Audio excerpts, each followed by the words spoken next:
তাকে রেকর্ডিং এর মেসেজ গেছে আর স্ক্রিনশট আছে। Yes ma'am. अच्छा,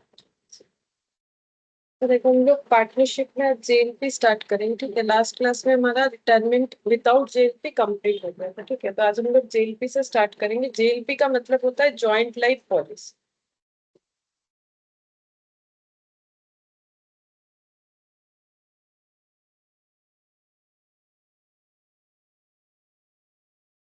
गुड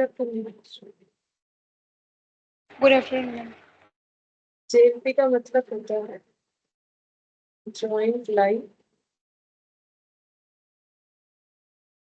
पॉलिसी। तो ये कैसा पॉलिसी है? बेसिकली इंश्योरेंस पॉलिसी है जो जॉइंटली लिया जाता है, ठीक है। ठीक है, लाइफ इंश्योरेंस पॉलिसी है लेकिन जो जॉइंटली लिया जाएगा। जॉइंटली मतलब किसी एक के नाम पे नहीं होगा, ठीक है। जितने भी पार्टनर है सभी के नाम पे होगा। और पॉलिसी जब हम लोग लेते हैं तो हमें उसको पॉलिसी को कंटिन्यू रखने के लिए, मतलब कोई भी पॉलिसी का रूल्स क्या है, हम लोग अगर कोई पॉलिसी ले रहे हैं जैसे मेडिकल इंश्योरेंस होता है, लाइफ इंश्योरेंस होता है, जो भी इंश्योरेंस क्यों ना लो, तो उसमें हमें एक प्रीमियम भरते जाना पड़ता है, ठीक है। अब प्रीमियम कैसे भरना होता है? मंथली भी होता है, ईयरली भी होता है, 3 मंथ्स में एक बार, एक 3 मंथ्स में एक बार, 6 मंथ्स में एक बार, ठीक है। तो इस तरीके से जो है हमें प्रीमियम भरते जाना होता है। और अगर हम लोग जो भी हमारा कॉन्ट्रैक्ट, मतलब जो भी हमारा जेएलपी का कॉन्ट्रैक्ट है, मतलब कॉन्ट्रैक्ट नहीं, मतलब जो एग्रीमेंट होता है, ठीक है, कि भाई ये हम इंश्योरेंस पॉलिसी ले रहे हैं, ये पॉलिसी इतने साल तक हमें चलाना है, प्रीमियम भरना है। अगर हम लोग सही सही प्रीमियम भरेंगे तो मैच्योरिटी पे हमें पैसा मिल जाएगा। जैसे मान लो मैंने अपने ऊपर कोई लाइफ इंश्योरेंस पॉलिसी कर रखा है 5 साल के लिए, और इसमें ये लिखा हुआ है, ऐसे लिखा हुआ रहता है लाइफ इंश्योरेंस पॉलिसी में कि इतने साल में अगर किसी का डेथ हो जाए तो इतना मिलेगा, अगर पॉलिसी पूरा कंप्लीट कर दिया तो इतना मिलेगा, बीच में छोड़ दिया तो सर्टेन कंडीशन में शायद कुछ ना मिले, उसके बाद इतना परसेंट, इतना परसेंट, इतना परसेंट, जिसे बोलते हैं सरेंडर वैल्यू, ठीक है। मतलब ऐसा होता है कि अगर एक पॉलिसी मान लो 20 साल का है, लाइफ इंश्योरेंस पॉलिसी, ठीक है। तो अब 20 साल तक मुझे वो पॉलिसी चलाना पड़ेगा। अगर मैंने वो पॉलिसी कंटिन्यू 20 साल तक किया और मेरे, मान लो मैंने लाइफ इंश्योरेंस पॉलिसी किया और मेरा डेथ नहीं हुआ, ठीक है। तो क्या होगा, मुझे पॉलिसी मैच्योरिटी पे पॉलिसी वैल्यू मिल जाएगा। अगर मैंने बीच में ही डिसकंटिन्यू कर दिया, बाई चांस प्रीमियम नहीं पे कर पाए, तो उस केस में क्या हो जाएगा? उस केस में मुझे, जहां पर हम डिसकंटिन्यू कर रहे हैं वहां अगर मुझे कोई वैल्यू मिलने वाला है, वो एग्रीमेंट में लिखा हुआ रहता है कि अगर 2 साल के बाद आप बंद कर देंगे तो आपको कुछ नहीं मिलेगा, आप अगर 3 साल चला के बंद करेंगे तो आपको 10% मिलेगा, वो सब लिखा हुआ रहता है, जिसे बोलते हैं सरेंडर वैल्यू, ठीक है। तो ये सब हो सकता है। और अगर मेरा डेथ हो गया, क्योंकि मैंने जो है लाइफ इंश्योरेंस पॉलिसी ले रखा है, बाई चांस अगर मेरा डेथ हो गया तो भी मुझे पॉलिसी वैल्यू मिलेगा, ठीक है। तो यहाँ पर भी हमें पार्टनरशिप में भी यही सारी चीजों को देखना पड़ता है। तो सबसे पहले यहाँ पर लिखेंगे इन case of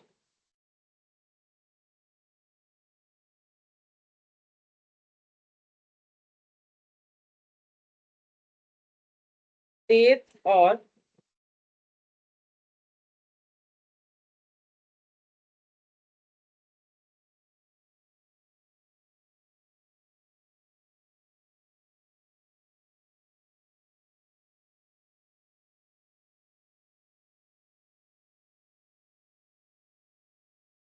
in case of death or retirement of any partner,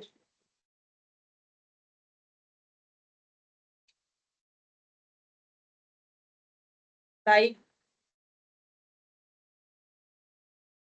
in the partnership firm,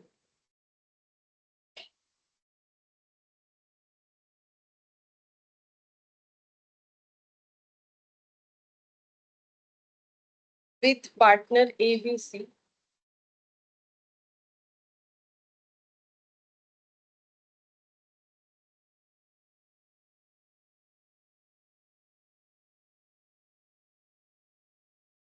for example,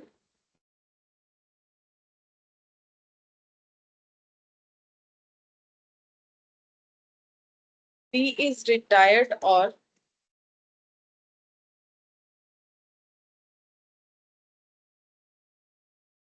dead,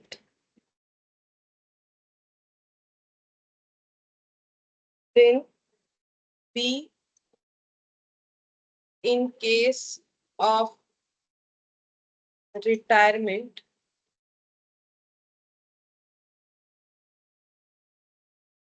oblique these executed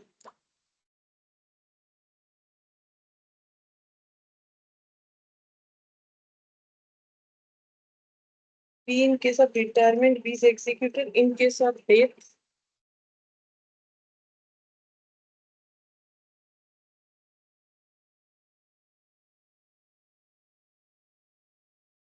Demand for B's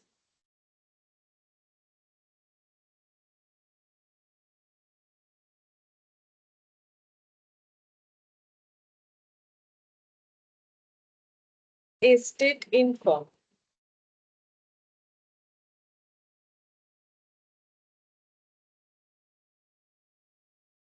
and this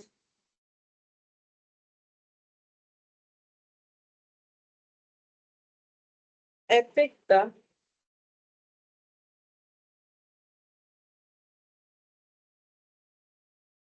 working capital or function of business.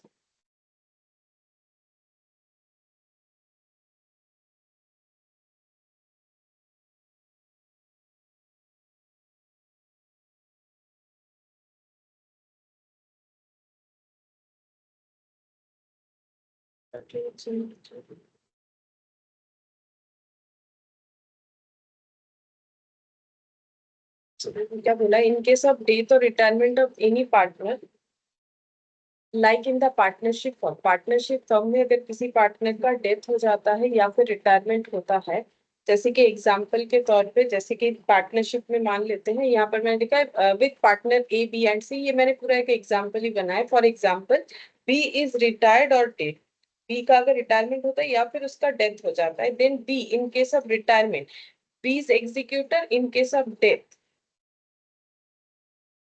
मतलब देखो, अगर B का retirement होगा तो retirement के case में B खुद, और अगर बी का डेथ हो जाएगा देन बी का एग्जीक्यूटर क्या करेगा, इन case of death demand for बीज एस्टेट इनकम। जैसे हम लोग रिटायरमेंट कर रहे थे लास्ट क्लास में, ठीक है, ये हमारा थर्ड क्लास है, तो वहां पर हम लोगों ने देखा कि रिटायरमेंट होने पे एक पार्टनर को क्या क्या मिलता है, उसका कैपिटल मिलता है, अगर कोई गुडविल का शेयर है वो मिलता है, रिवैल्यूएशन में प्रॉफिट हुआ लॉस हुआ वो मिलता है, कोई रिजर्व है वो डिस्ट्रीब्यूट होता है। तो इस तरीके से जो भी मिलता है उसे बोलते हैं एस्टेट। ठीक है, तो बी का जो भी एस्टेट है फर्म में, ठीक है, तो वो बी डिमांड करेगा अगर वो रिटायर कर रहा है, और अगर बी का डेथ हो जा रहा है दिन, तो वो तो कर नहीं सकता है, दिन उसके बदले उसका एग्जीक्यूटर डिमांड करेगा कि भाई बी का ये एस्टेट दे दो। ठीक है, तो इसमें क्या होता है ना, जब भी ऐसा कोई सिचुएशन होता है तो पार्टनरशिप फर्म में पैसा अगर अचानक से हमें देना पड़े, क्योंकि ये सारी चीजों को हम लोग पे कैसे करेंगे, बैंक के थ्रू से, जैसे लास्ट क्लास में हम लोगों ने बहुत सारा क्वेश्चन किया कि अगर पे नहीं कर पाए तो लोन बना लिया, 50% पे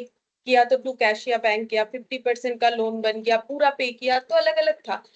जैसे क्वेश्चन बोला था हम लोगों ने वैसे किया था। तो बात इतना है कि अगर मुझे पे करना है पार्टनरशिप फर्म को, अगर रिटायरिंग पार्टनर या जिस पार्टनर का डेथ हो गया उसके एग्जीक्यूटिव को उस पार्टनर का एस्टेट पे करना है, तो पैसे का जरूरत होगा। ठीक है, तो अचानक से अगर बिजनेस से पैसा निकाल ले तो वर्किंग कैपिटल हैम्पर होता है या बिजनेस का फंक्शन हैम्पर होता है, इसीलिए लाइफ इंश्योरेंस पॉलिसी बनाया जाता है। ठीक है, जैसे लोग मेडिक्लेम वगैरह कर रखते हैं ना, कि ऐसा सोच के कि कोई बड़ा बीमारी हो गया या फिर कुछ ऐसा हो गया कि हम हॉस्पिटलाइज्ड हो गए, ये हो गया वो हो गया, तो मुझे अचानक से पैसा कहाँ से मिलेगा, ठीक है, तो मेडिक्लेम से मिल जाएगा, इस तरीके से करते हैं ना।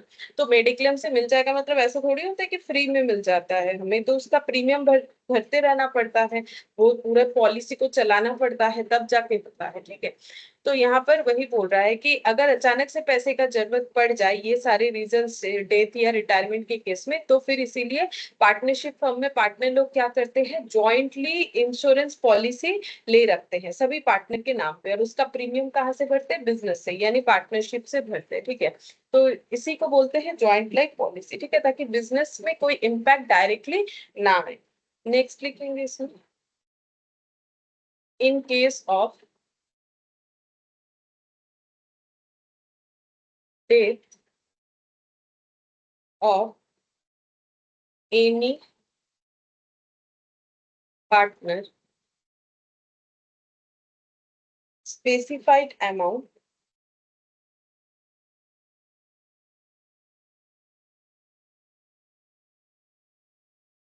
ब्रैकेट में policy value,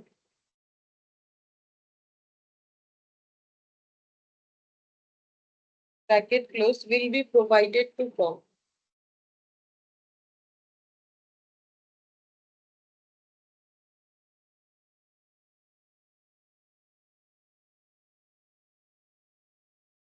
in case of retirement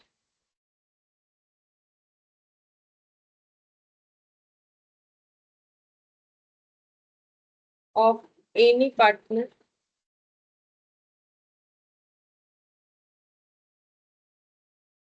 specified amount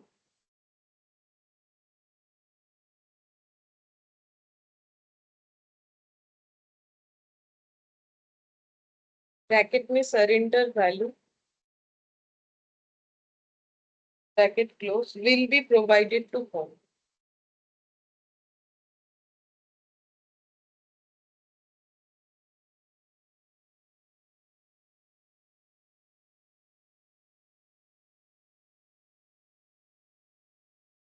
तो यहाँ पर लास्ट 2 पॉइंट मैंने क्या लिखा है, अगर किसी पार्टनर का डेथ हो गया, ठीक है, ये कौन सा पॉलिसी है, लाइफ इंश्योरेंस पॉलिसी, जो कि लाइफ के ऊपर ही होता है कि अगर पॉलिसी चलने के दौरान, ठीक है, मान लेते 10 साल का पॉलिसी है, तो 6th ईयर में मान लेते किसी पार्टनर का डेथ हो गया, तो पूरा पॉलिसी वैल्यू मिल जाएगा, ठीक है, क्योंकि वो डेथ के ऊपर ही होता है कि अगर डेथ हो गया तो ये पूरा अमाउंट मिल जाएगा। तो बोल रहे इन case of death of any partner specified amount, जिसको बोलते हैं पॉलिसी वैल्यू, पॉलिसी वैल्यू हमें मिल जाएगा, फर्म को पॉलिसी वैल्यू मिल जाएगा, देगा कौन, इंश्योरेंस कंपनी। और अगर रिटायरमेंट हुआ, मान लेते 10 साल का हमारा ये पॉलिसी पॉलिसी का पूरा मतलब जो एग्रीमेंट है वो 10 ईयर्स का था कि 10 ईयर्स तक हमें प्रीमियम भरते जाना है, 10 ईयर्स का टाइम पीरियड था, टर्म्स था, ठीक है।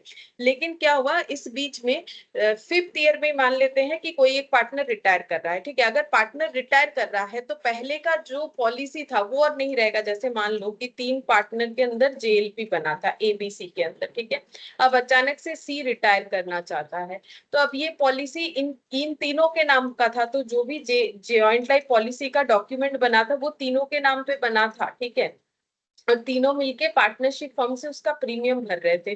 अब अचानक से अगर सी रिटायर करेगा तो ये पॉलिसी डिसकंटिन्यू करना पड़ेगा ए बी को, ठीक है, और आगे ये लोग अगर पॉलिसी दूसरा कोई लेना चाहते हैं तो फिर फ्रेशली लेना पड़ेगा, क्योंकि पुराने पॉलिसी में तो तीनों का नाम है, ठीक है। और अगर पॉलिसी ने कंटिन्यू करना है कर सकते हैं, वो तो बात का बात है, लेकिन ये जो पॉलिसी कंटिन्यू हो रहा था वो बंद हो जाएगा, क्योंकि वो तीनों के नाम का था, ठीक है। तो यहाँ पर वही चीज बोला है कि अगर अचानक से रिटायरमेंट हो जाता है तो उस केस में क्या होगा, मान लेते हैं ये 10 साल का था, ठीक है, 5th ईयर में रिटायरमेंट हुआ तो जो अमाउंट मिलेगा फिर कुछ अमाउंट मिलेगा, जिसे बोलते हैं सरेंडर वैल्यू, बंद कर दे रहे हैं, ठीक है, सरेंडर कर रहे हैं कि हम लोग और पॉलिसी को आगे कंटिन्यू नहीं कर पाएंगे बिकॉज सी रिटायर कर रहा है, देन सरेंडर वैल्यू मिलता है। लेकिन अगर ऐसा हुआ कि पॉलिसी 10 साल का था और 10 साल बाद ही रिटायरमेंट हुआ, ठीक है, 10 साल का था, 10 साल बाद ही रिटायरमेंट हुआ, अगर ऐसा सिचुएशन होता है देन पॉलिसी वैल्यू मिल जाएगा, ठीक है। मतलब मेरा पॉलिसी 10 साल का था, मैंने पूरा पॉलिसी 10 साल चलाया और 10 साल जैसे ही खत्म हुआ उसके बाद कोई पार्टनर रिटायर कर रहा है तो भी तो फॉर्म को पॉलिसी वैल्यू मिल जाएगा, ठीक है। लेकिन अगर बीच में ब्रेक कर दिया तो फिर सरेंडर वैल्यू भी मिलता है, ठीक है। तो ये सरेंडर वैल्यू पॉलिसी वैल्यू में जो है हमें पता होना चाहिए कि क्या होता है, अगर वो नहीं पता हुआ तो फिर हम लोग जेएलपी का क्वेश्चन नहीं समझ पाएंगे। तो हम एक एग्जांपल दे देते हैं कि कैसा होता है इंश्योरेंस पॉलिसी में मेनली क्या क्या लिखा हुआ रहता है। तो हम यहाँ पर लिखते हैं इंश्योरेंस पॉलिसी,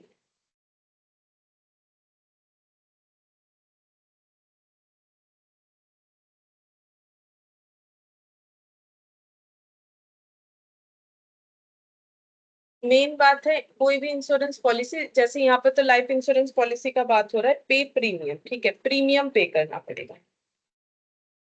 अब ये कैसे पे कर सकते हैं, जैसा टर्म्स कंडीशंस रहेगा, मंथली हो सकता है, ईयरली हो सकता है, ठीक है। फिर इंश्योरेंस पॉलिसी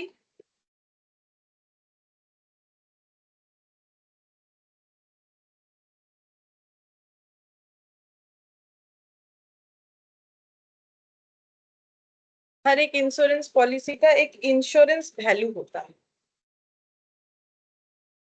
इंश्योरेंस वैल्यू का मतलब ही पॉलिसी वैल्यू, कि अगर हम लोग इस इंश्योरेंस को पूरा कंप्लीट कर लेते हैं जितने भी टर्म का ये है, तो फिर हमें वो इंश्योरेंस वैल्यू मिल जाएगा। जैसे कि ऐसे लिखा हुआ रहता है, एग्जाम्पल के तौर पे से 5 लाख का कोई इंश्योरेंस पॉलिसी हम लोगों ने लिया है, तो 5 लाख का इंश्योरेंस पॉलिसी का मतलब कि अगर हम लोग इंश्योरेंस को पूरा कंप्लीट कर लेते हैं जितने भी दिन का होगा, जैसे दिन कैसे लिखा हुआ रहता है उसको बोलते हैं टर्म या फिर 10 ईयर। ठीक है, जैसे 5 इयर्स हो सकता है, कुछ भी हो सकता है, से 5 इयर्स 10 इयर्स जो भी होगा। ठीक है, वो तो इंश्योरेंस कंपनी लोग सोचती है कि क्या होगा, क्या वो अपना अलग अलग स्कीम रखती है। ठीक है, तो हमें तो क्वेश्चन में जैसा बोलेगा हम लोग वैसा कर देंगे। ठीक है, तो जैसे कि इसका मतलब मान लो कि अगर 5 साल है, तो 5 साल तक अगर हम लोग इस पॉलिसी को पूरा चलाते हैं तो हमें 5 लाख मिल जाएगा। ठीक है, लेकिन अगर इस बीच में किसी का डेथ हो गया तो भी 5 लाख मिल जाएगा। ठीक है, लेकिन बीच में अगर हम लोगों ने इसे गिव अप कर दिया किसी भी रीजन से, जैसे कोई पार्टनर रिटायर वगैरह हो गया, तो ठीक है तब 5 लाख नहीं मिलेगा, तब सरेंडर वैल्यू मिलेगा। और वो कितना होता है वो डिपेंड करता है कि कौन से स्टेज में हम लोग गिव अप कर रहे हैं। ठीक है, तो जब इंश्योरेंस पॉलिसी करवाती है इंश्योरेंस कंपनी, तो वो सारी चीज लिख देती है कि पेपर में कि भाई इतने टाइम के बाद अगर आप गिव अप करोगे तो आपको इतना मिलेगा, इतने टाइम के बाद करोगे तो इतना मिलेगा, इनिशियल स्टेज पे ही कर दोगे तो 0 मिलेगा। ठीक है, ऐसे भी लिखा हुआ रहता है। ठीक है, मतलब कुछ नहीं मिलेगा, नील ऐसे लिखा हुआ रहता है। Every year firm will pay premium. Normally yearly भी हो सकता है, तो मैंने एक एग्जांपल दे दिया कि फर्म को प्रीमियम ईयरली पे करना पड़ेगा। मैंने ईयरली का एग्जांपल इसीलिए लिया क्योंकि क्वेश्चन में हमें मैक्सिमम ईयरली वाला ही मिलेगा। ठीक है, फुल अमाउंट ऑफ पॉलिसी, हमें पॉलिसी वैल्यू फुल अमाउंट कब मिल सकता है, अभी बताएं। बोलो कब मिल सकता है हमें full value of full amount of policy, policy value. जैसे ये 5 लाख हमें कौन से दो कंडीशन में मिल सकता है, कौन सा दो कंडीशन है? डेट, अगर डेथ हो गया और एक कंडीशन पे मिल जाए,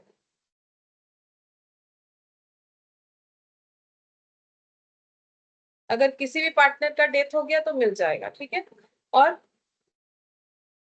अगर हम लोग पॉलिसी कंप्लीट कर लेते हैं तो भी मिलेगा। ठीक है, अगर किसी का डेथ नहीं हुआ, मैंने मेरे नाम पे एक लाइफ इंश्योरेंस पॉलिसी कर रखा था 10 साल का, 10 साल में मेरा डेथ नहीं हुआ। ठीक है, तो फिर तो भी मुझे, अगर मैंने पूरा प्रीमियम भरा है, सारा कंडीशंस फॉलो किया है, तो भी मुझे मिलेगा। ठीक है, तो on maturity of the policy,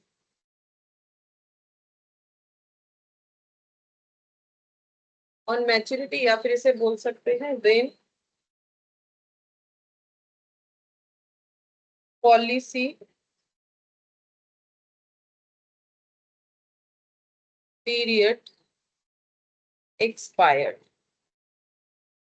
ठीक है, मतलब जब पॉलिसी पीरियड पूरा खत्म हो गया तो भी पैसा मिल जाएगा, अगर डेथ नहीं हुआ तो भी मिल जाएगा। अच्छा, अब अगर पार्टनरशिप में एडमिशन होता है या फिर रिटायरमेंट होता है, तो क्या मिलता है, सरेंडर वैल्यू।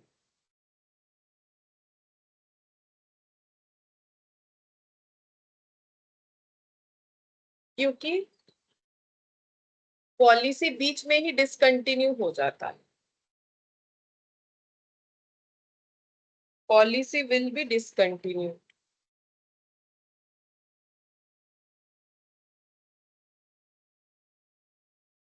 मतलब अगर मान लेते हैं दो पार्टनर थे ए और बी। ठीक है, इन्होंने सोचा कि इन्होंने एक जेएलपी भी बना रखा था, जॉइंट लाइफ पॉलिसी ले रखा था। ठीक है, अब अचानक से इन्होंने सी को एडमिशन लिया।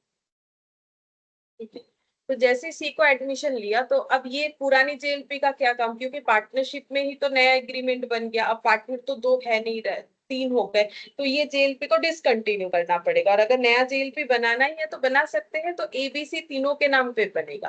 तो न्यू जेएलपी जो है वो एबीसी तीनों के नाम पे बनेगा। ठीक है, सिर्फ ए और बी के नाम पे नहीं चल सकता है। तो ऐसे केस में क्या हुआ, बीच में ही अगर ऐसा सिचुएशन बीच में हुआ, जैसे पॉलिसी 10 साल का था, 3 साल चलने के बाद ही उन्होंने सी को एडमिशन ले लिया, देन उस केस में क्या हो जाएगा, company, insurance company surrender value दे देगी। अगर थर्ड ईयर में कोई सरेंडर वैल्यू होता है तो ठीक है, सरेंडर वैल्यू दे देगी, क्योंकि पॉलिसी डिसकंटिन्यू हो रहा है। और रिटायरमेंट के केस में भी ऐसे होता है।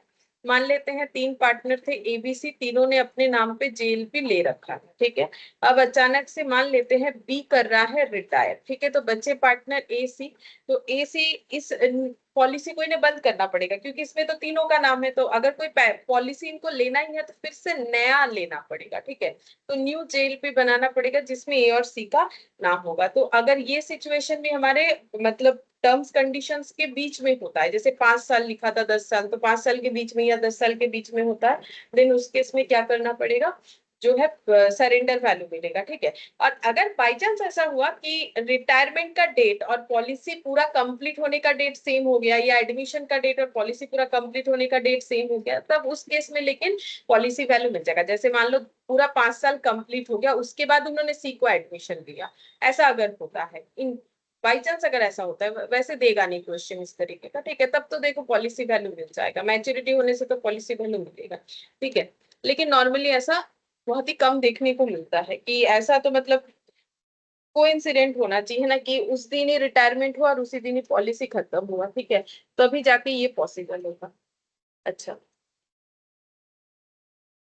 तो ऐसे केसेस में ये जो दो केसेस हुआ, इसमें क्या होता है, existing policy of partner is discontinued discontinued and it surrender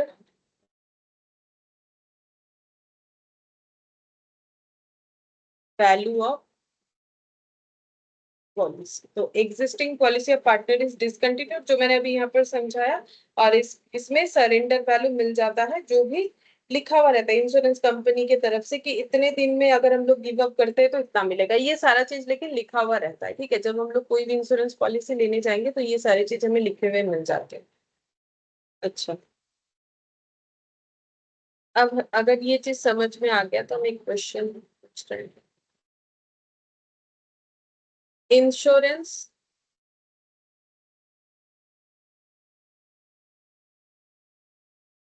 policy for 10 years, तो फर्म ने एक 10 इयर्स का इंश्योरेंस पॉलिसी लिया था पार्टनरशिप में।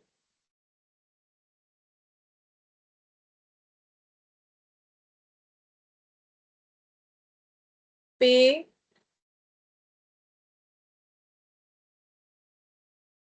प्रीमियम फॉर 10 इयर्स, अगर 10 साल तक ही प्रीमियम भरा तो क्या मिलेगा, और अगर पे प्रीमियम फॉर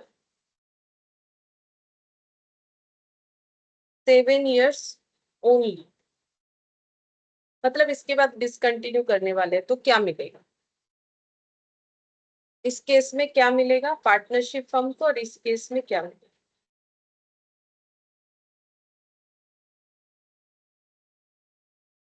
10 years হলে full amount of policy and 7 years হলে surrender value তে। तो इसमें अगर 10 इयर्स पूरा कंप्लीट कर लेंगे तो जो मिलेगा उसको हम लोग फुल वैल्यू बोल सकते हैं, पॉलिसी वैल्यू बोल सकते हैं, एक ही बात है, ठीक है, टर्म्स सारे देख लो, या फिर मैच्योरिटी वैल्यू भी बोल सकते हैं। और अगर बीच में गिव अप करना पड़ा तो जो मिलता है उसे surrender value.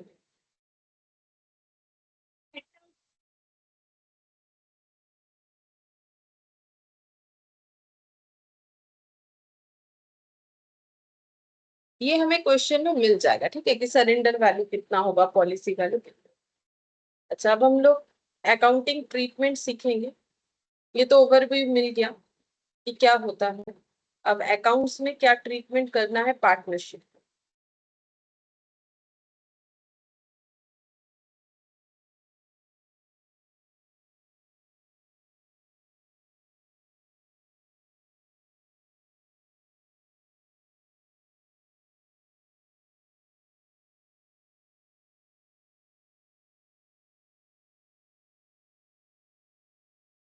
First, when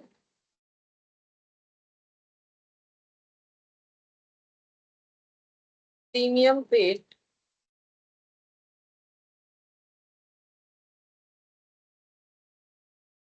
is treated as expenses.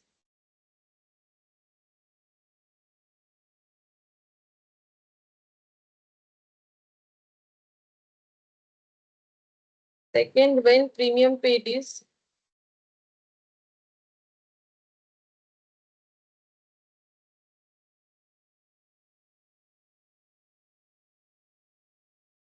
treated as an asset. Treated as an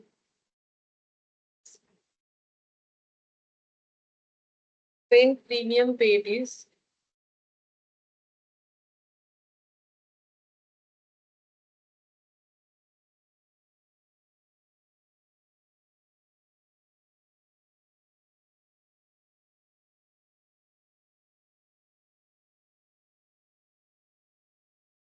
treated as an asset and liabilities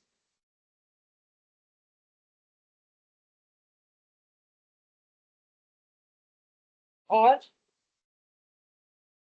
asset and reserve. तो रिजर्व लाइबिलिटी होता है, तो एसेट एंड लाइबिलिटीज बोल लो या फिर एसेट एंड रिजर्व बोल लो, एक ही बात। तो सबसे पहले हम लोग ये पॉइंट 1 वाला अकाउंटिंग ट्रीटमेंट सीखें। व्हेन प्रीमियम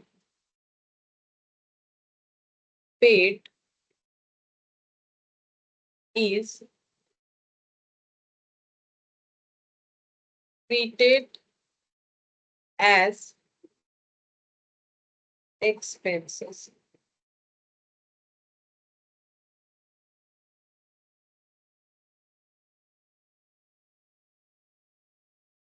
तो एक एग्जाम्पल से समझाएंगे। Year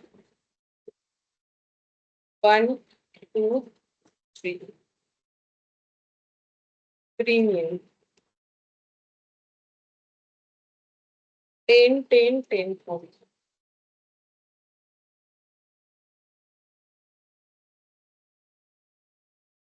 Surrender value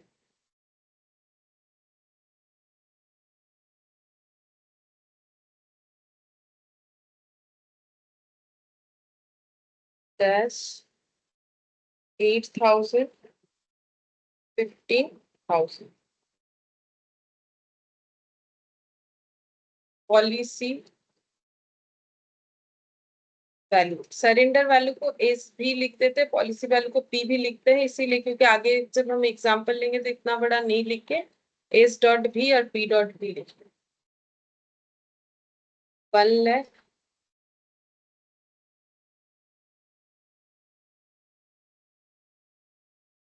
term 5 year partner ABC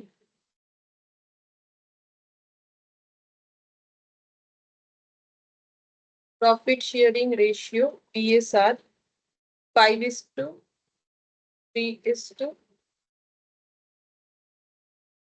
तो when premium is treated as an expense, अगर प्रीमियम को एक्सपेंस की तरह ट्रीट किया जाए तो क्या करना पड़ता है। तो मैंने यहाँ पर एक एग्जांपल लिया है जहाँ पर 3 साल का मैंने एक पॉलिसी का 3 इयर्स का डेटा दिखा है कि प्रीमियम हर साल 10,000 10,000 10,000 करके पे करना है।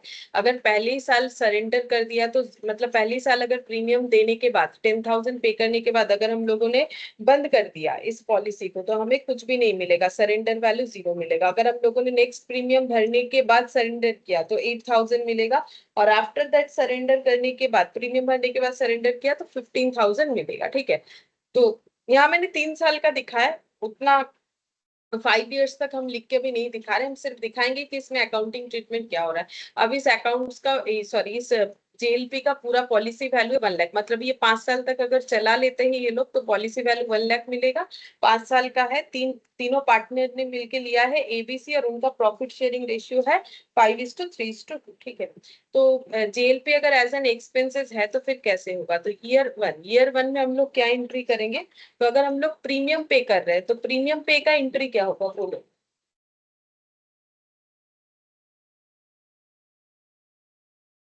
Premium to bank.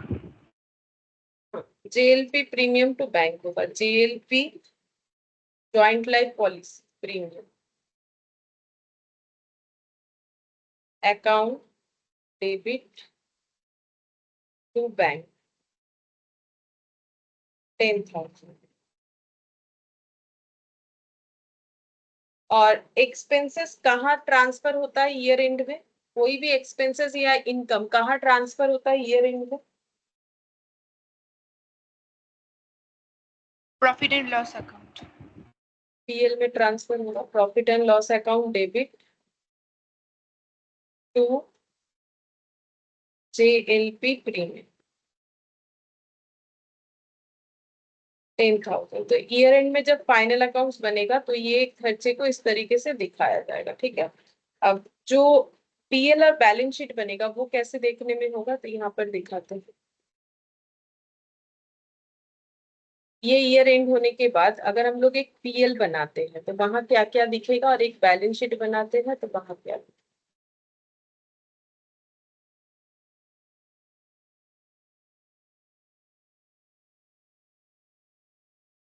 तो पीएल में हम लोग क्या लिखेंगे? टू जेएलपी प्रीमियम, ये रहा, क्रॉस पोस्टिंग हो जाएगा, जेएलपीपी लिख देते हैं। अच्छा, तो जेल पे प्रीमियम और यहाँ पर जो है ये वाला पुट हो गया। ठीक है। तो बैलेंस शीट में कुछ दिखाने लायक है? बैलेंस शीट में तो ऐसे किया लाइबिलिटी पुट होता है, तो ये तो एक्सपेंस था जो हम लोगों ने पीएल में क्लोज कर दिया। ठीक है। तो बैलेंस शीट में कुछ अपियर नहीं करेगा। अब बोल सकते हो कि बैंक तो क्रेडिट हो रहा है तो बैंक का बैलेंस तो कम होगा 10,000 से। ठीक है। तो दिखाने वाला तो कुछ नहीं, वो तो डिडक्ट होके जो बैलेंस है वो बचेगा। ठीक है। तो मतलब इस ट्रीटमेंट में अगर बोला जाए तो nothing appear in balance sheet, balance sheet में कुछ अपियर नहीं करेगा।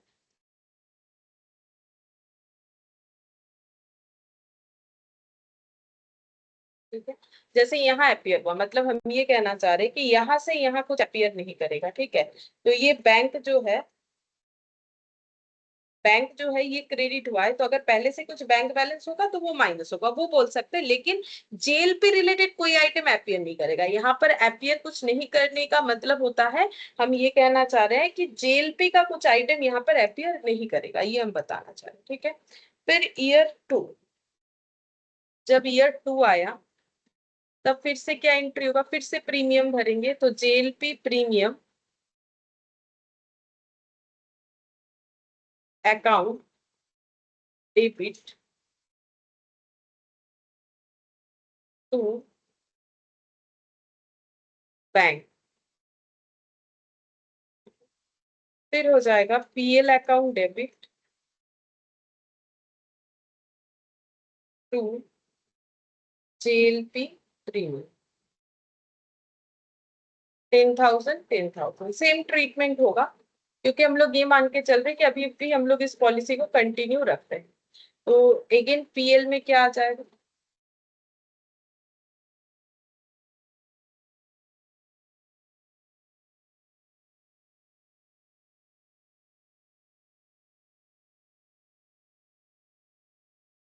टू जेएलपी प्रीमियम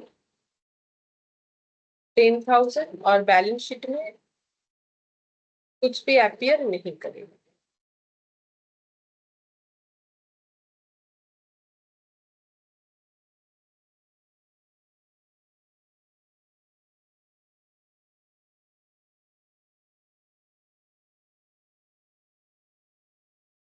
अब हम थोड़ा सा यहाँ पर सिचुएशन चेंज कर रहे हैं, ये ईयर 2 में हो गया। अब ईयर 3 जब आया तब मान लेते हैं कि पार्टनर का जो है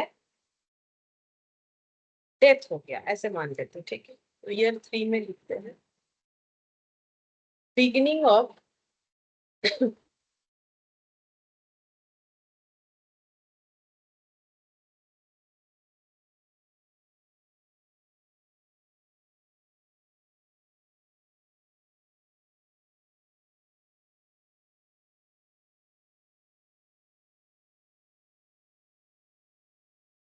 third year out of partner ABC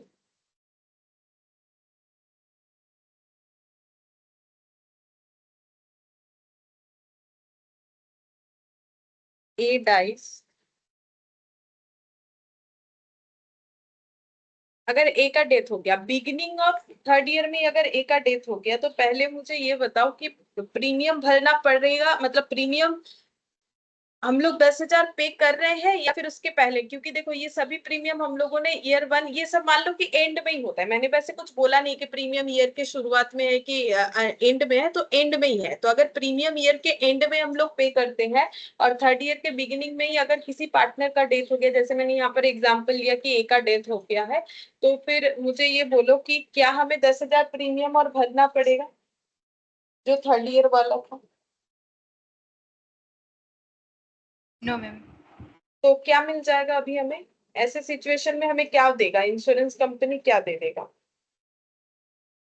full amount of policy. हाँ, तो वो कितना है, देखो कितना पॉलिसी वैल्यू मैंने एग्जांपल में लिखा है, 1 लाख दे देगा। तो बोलो पॉलिसी वैल्यू रिसीव करने का एंट्री क्या होगा?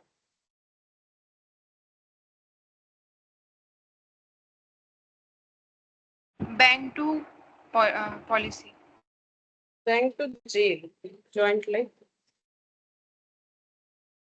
तो यहाँ पर मैंने लिख दिया कि ऐसे सिचुएशन में इन्हें पॉलिसी वैल्यू मिल जाएगा 1 लाख। ठीक है, 1 लाख पूरा मिल जाएगा जो कि पॉलिसी वैल्यू था। तो अब इसका एंट्री क्या हो जाएगा? Bank account debit to JLP,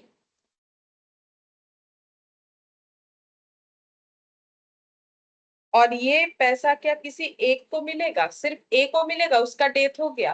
ये तो जॉइंट लाइफ पॉलिसी था, तो ये 1 लाख किसको किसको मिलेगा?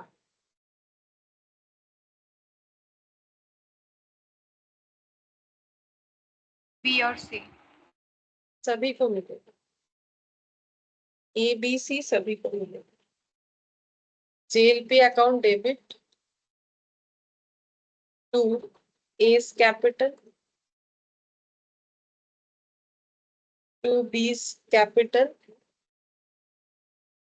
To C's capital. और कितना कितना मिलता है? प्रॉफिट शेयरिंग रेशियो में डिस्ट्रीब्यूट हो जाता है, जो कि मैंने 5:3:2 लिया है। तो 5:3:2 10, 1 lakh by 10, 10,000, 10,000 into 5, 50,000, 10,000 into 3, 30,000, 10,000 into 2, 20,000। ठीक है, ये हो जाएगा। अब नेक्स्ट यहाँ पर लिखेंगे, यहाँ पर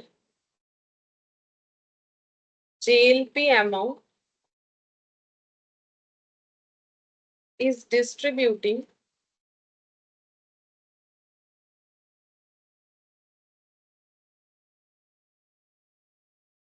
among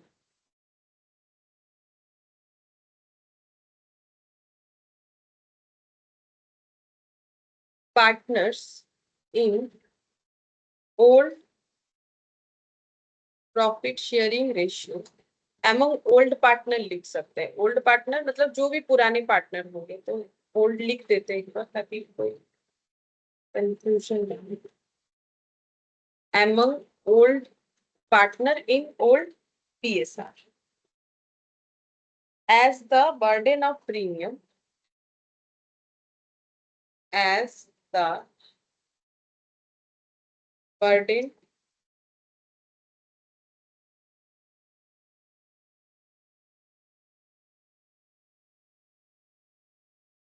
of premium was put on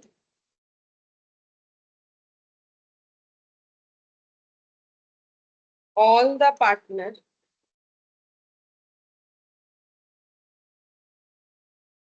in the old PSR।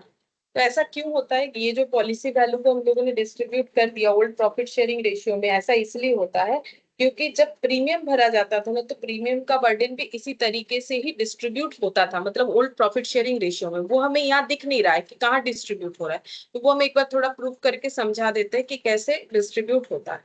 तो ये just for understanding purpose exam में ऐसा कुछ एक्सप्लेनेशन के लिए पूछेगा, ठीक है, क्योंकि ये कोई हम लोग का तो मतलब बीकॉम या जैसे 11-12 लेवल का क्वेश्चन है नहीं, तो पूरा एनालिसिस हो जाना चाहिए, ठीक है, ताकि क्वेश्चन समझ में आए। तो यहाँ पर हम लिखते हैं पीएल बनाते हैं, और यहाँ एक पीएल एप्रोप्रिएशन।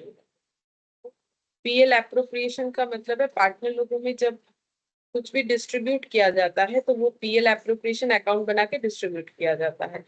तो पहले प्रॉफिट देखा जाएगा कि बिजनेस का प्रॉफिट कितना है। हम एक एग्जांपल ले रहे हैं, मान लेते हैं कि इस पार्टनरशिप फर्म का इनकम है 1 लाख, ठीक है, ये रैंडमली मैंने 1 लाख दी, और इनका खर्चा क्या है, प्रीमियम का खर्चा, जिसको हम लोग बोल रहे हैं JLP प्रीमियम, कितना है, ये 10,000, ठीक है, फर्स्ट ईयर का ही दिखा रहे 10,000। तो फिर जो नेट प्रॉफिट बचा वो कितना बच रहा है, आफ्टर प्रीमियम पे करने के बाद 90,000 बच रहा है। और मान लेते कोई खर्चा नहीं है, क्योंकि मुझे तो सिर्फ इसी पॉइंट को बताना है, तो हम यही खर्चा लेंगे, बाकी कुछ लेंगे नहीं। अब हम लोग यहाँ पर नेट प्रॉफिट को ब्रॉट डाउन कर लेंगे 90,000, और इस प्रॉफिट को हम लोग डिस्ट्रीब्यूट करेंगे ओल्ड पार्टनर में, ओल्ड प्रॉफिट शेयरिंग रेशियो में। तो 2A's capital, 2B's capital, 2C's capital होगा, लेकिन मैंने और कैपिटल लिखा नहीं, ठीक है, क्योंकि हम जब समझा रहे तो कैपिटल का मैंने, या फिर लिख देते चलो, तो लगेगा कि कैपिटल लिखना नहीं कभी बाद में देखने से। तो ये हो गया मेरा 90,000 का प्रॉफिट। 90,000 के प्रॉफिट को 2:3:5, 5:3:2 पे डिस्ट्रीब्यूट करेंगे तो 10/90,000, 9,000 इंटू 5, 45,000, 9,000 इंटू 3, 27,000, और 9,000 इंटू 2, 18। ये सिचुएशन बन रहा है, ठीक है। अच्छा, अब यहाँ पर एक कंपैरिजन के लिए लाइन लगाएंगे, ठीक है, और इधर हम एक दूसरा पीएल बनाते हैं सेम इसी तरीके से। यहाँ पर लिख दिया बाई इनकम 1,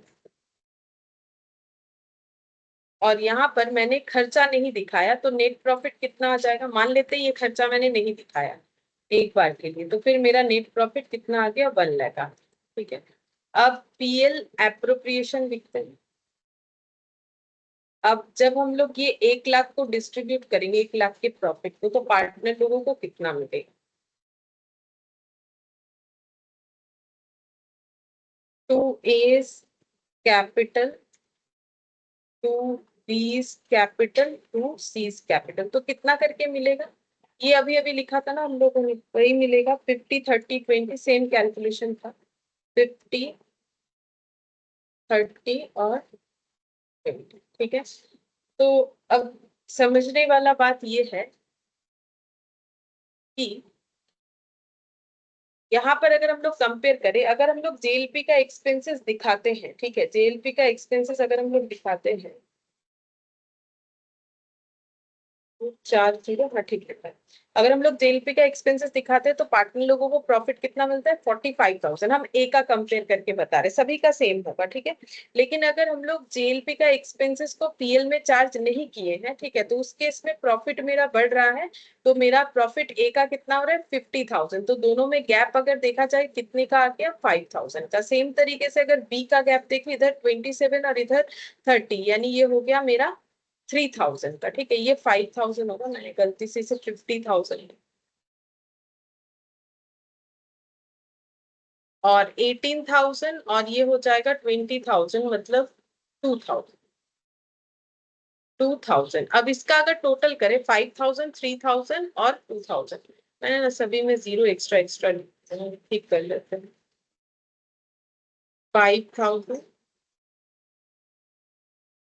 3,000 और 2,000, तो टोटल जो गैप है वो हो रहा है 10,000 का, ठीक है। मतलब सीधा सा बात है, मैंने एक्सपेंसेस यहाँ दिखाया, बुक किया, तो प्रॉफिट मेरा कम हो गया, 90,000 हो गया, और उसको डिस्ट्रीब्यूट कर दिया। और यहाँ पर जब मैंने एक्सपेंसेस नहीं दिखाए तो मेरा प्रॉफिट इस तरीके से बुक हुआ। तो मतलब ये कहना चाह रहे हैं, जो पॉइंट लिख पाया है, कि अगर देखा जाए तो कितने का जो है चेंजेस दिख रहा है? 10,000 का, क्योंकि 10,000 का ही एक्सपेंसेस था, और ये 10,000 का एक्सपेंसेस का गैप पार्टनर लोगों में कैसे दिख रहा है? 5,000, 3,000, 2,000। इसका अगर रेशियो करेंगे तो कितना आ जाएगा? 5:3:2, जो कि इनका ओल्ड प्रॉफिट शेयरिंग रेशियो है। तो वही मैंने यहाँ लिखा है, जेएलपी अमाउंट इज डिस्ट्रीब्यूटिंग। ये देखो जेएलपी मतलब ये 10,000, ये 10,000 का ही तो इधर मैंने चेंजेस दिखाया कि इधर मैंने 10,000 चार्ज नहीं किया। तो जब हम लोग 10,000 चार्ज करते हैं तो ये 10,000 भी सारे पार्टनर, ये 10,000 का प्रीमियम का इम्पैक्ट सभी पार्टनर पे उनके प्रॉफिट शेयरिंग रेशियो के अकॉर्डिंग ही आ जाता है।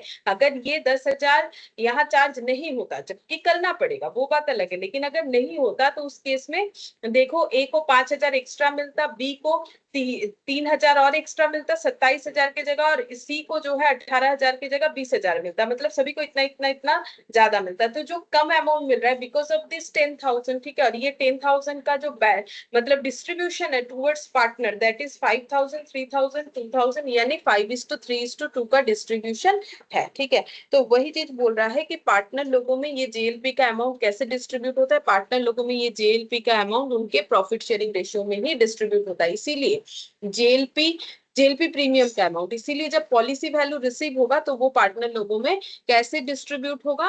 उनके प्रॉफिट शेयरिंग रेशियो के अकॉर्डिंग डिस्ट्रीब्यूट होगा। अच्छा, अब नेक्स्ट यहाँ पर थोड़ा सा क्वेश्चन को चेंज करते हैं। यहाँ पर मैंने फर्स्ट ईयर प्रीमियम दे दिया, सेकेंड ईयर दे दिया, और थर्ड ईयर के शुरुआत में ए का डेथ हो गया, ऐसा मैंने क्वेश्चन दिया, ठीक है। अब थोड़ा सा क्वेश्चन बदल के अगर हम ऐसा लिखें कि at the end of second year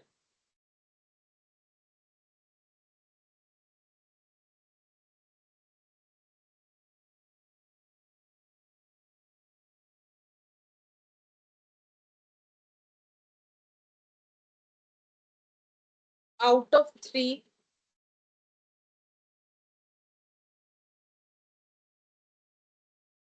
partner A, B and C, A decide to retire. तो अब क्या मिलेगा? अगर क्वेश्चन में थोड़ा सा चेंजेस कर दिया कि अगर सेकेंड ईयर के एंड में आके डिसाइड किया है ए ने कि वो रिटायर कर जाएंगे, तो फिर अभी इस पॉलिसी वैल्यू का जो भी कंडीशन था उसके अकॉर्डिंग क्या मिलेगा पार्टनरशिप फर्म को?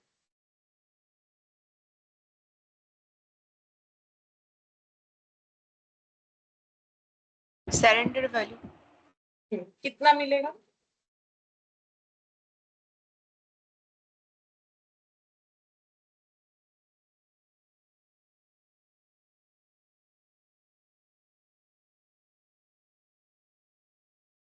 सरेंडर वैल्यू कितना मिलेगा? सही है, सरेंडर वैल्यू ही मिलेगा, बट कितना मिलेगा?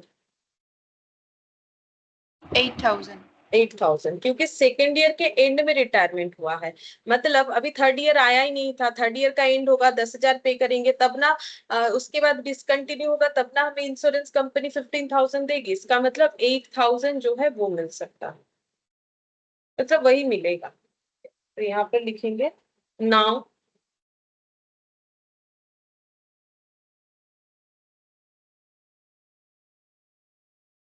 दे गेट सरेंडर वैल्यू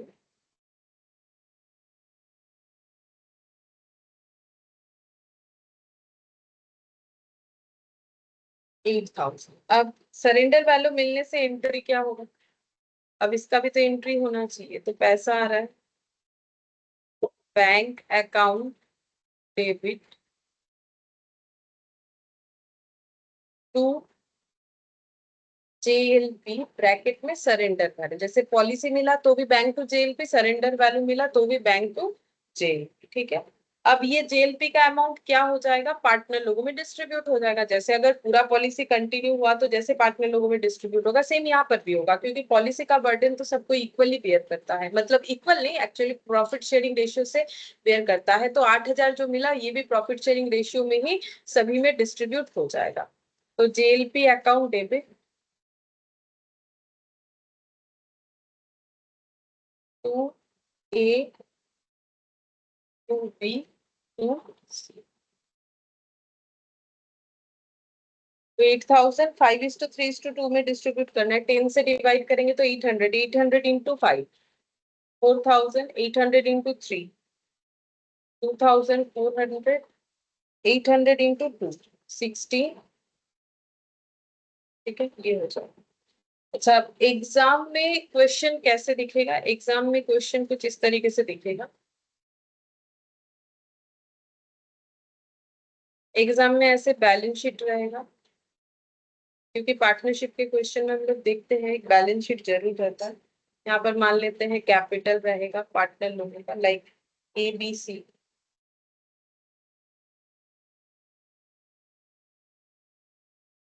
फिर नॉन करेंट लाइबिलिटी रहेगा, करेंट लाइबिलिटी रहेगा। फिर इधर fixed asset, current asset.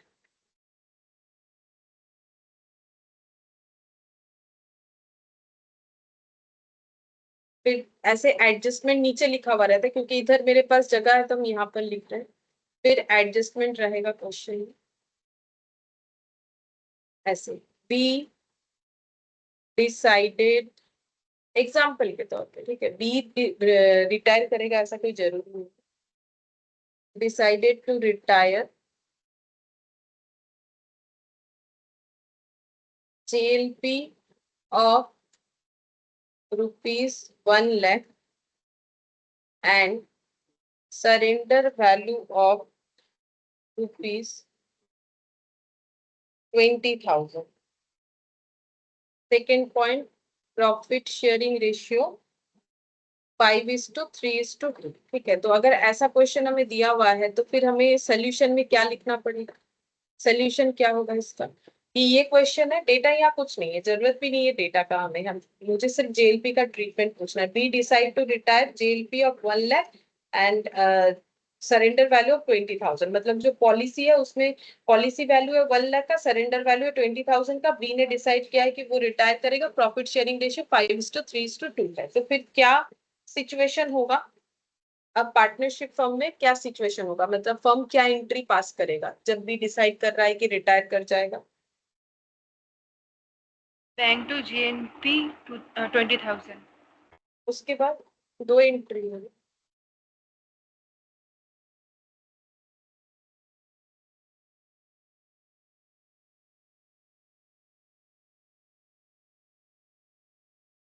JNP to ABC account. फिर डिस्ट्रीब्यूट हो जाएगा JLP का अमाउंट सभी में। ये लेकिन सरेंडर वैल्यू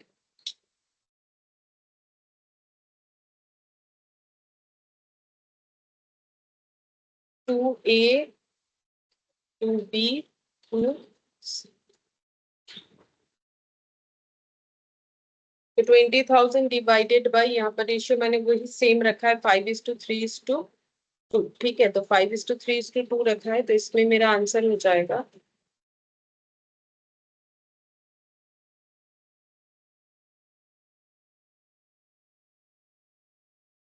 10 से डिवाइड करने से 2,000 इंटू 5 10,000, 2,000 इंटू 6 3 6,000, 2,000 इंटू 4,000, ये हो जाएगा। तो ऐसे क्वेश्चन रहेगा, ठीक है। और इसका अगर समरी बनाए तो समरी क्या बना इस पूरे अकाउंटिंग ट्रीटमेंट का? If JLP as an expense, अगर हम लोग JLP को एक्सपेंस की तरह ट्रीट करते हैं तो सबसे पहला बात है nothing will appear in balance sheet. Main बात ये है नथिंग विल अपीयर, क्योंकि इसके बाद जो पॉइंट आएगा वहां पर बैलेंस शीट का पार्ट भी आएगा।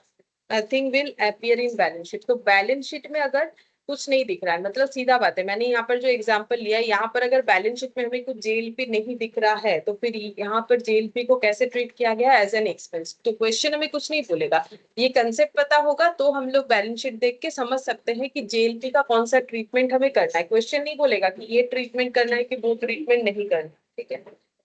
और सेकेंड समरी का second point, amount received against JLP, amount received against JLP, ठीक है, चाहे वो पॉलिसी वैल्यू हो रहा हो या वो सरेंडर वैल्यू हो रहा हो, as the case may be, ठीक है, will be distributing to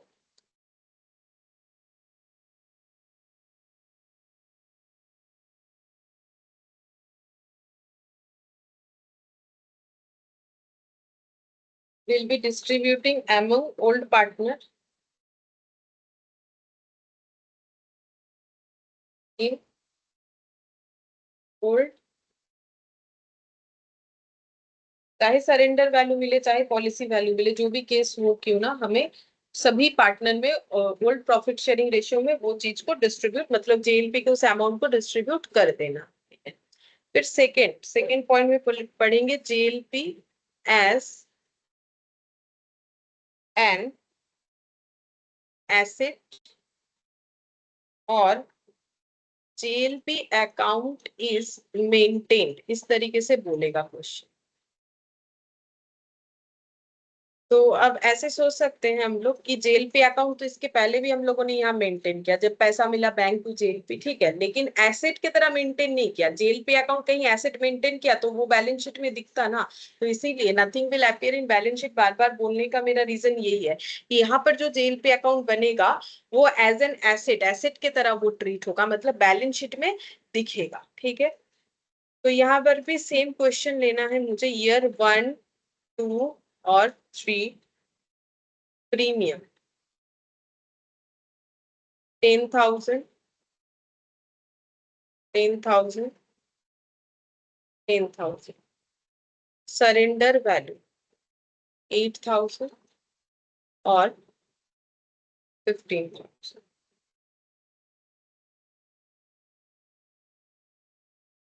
policy value 1 lakh, term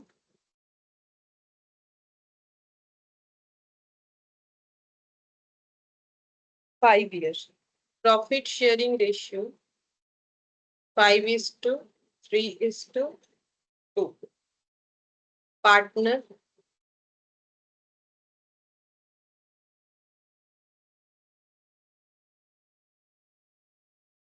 A, B and C. तो एंट्री क्या होगा, ईयर 1 में प्रीमियम पे होगा सबसे पहले, तो उसका एंट्री हो जाएगा जेल पे प्रीमियम को बैंक,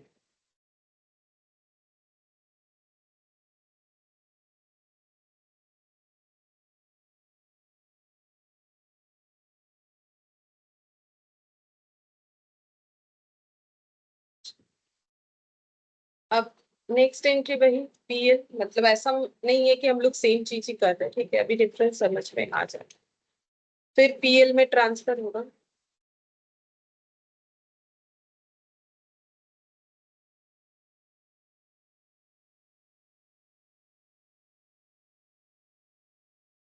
अब हम लोग फिर से बनाएंगे एक पीएल और बैलेंस शीट।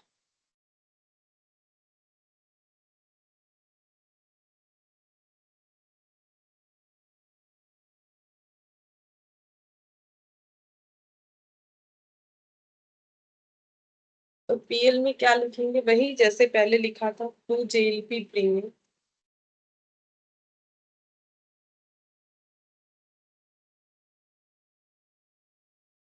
और यहाँ पर नथिंग विल अपीयर। ठीक है, यहाँ कुछ अपीयर नहीं कर रहा है क्योंकि अपीयर करने लायक कुछ है ही नहीं, एसेट, एसेट बोला है ना, तो एसेट क्या है, कुछ नहीं है, जेल पे प्रीमियम एक्सपेंस था वो पीएल में लगा के उसे क्लोज कर दिया, पीएल खुद एक नॉमिनल अकाउंट है तो बैलेंस शीट में क्या जाएगा।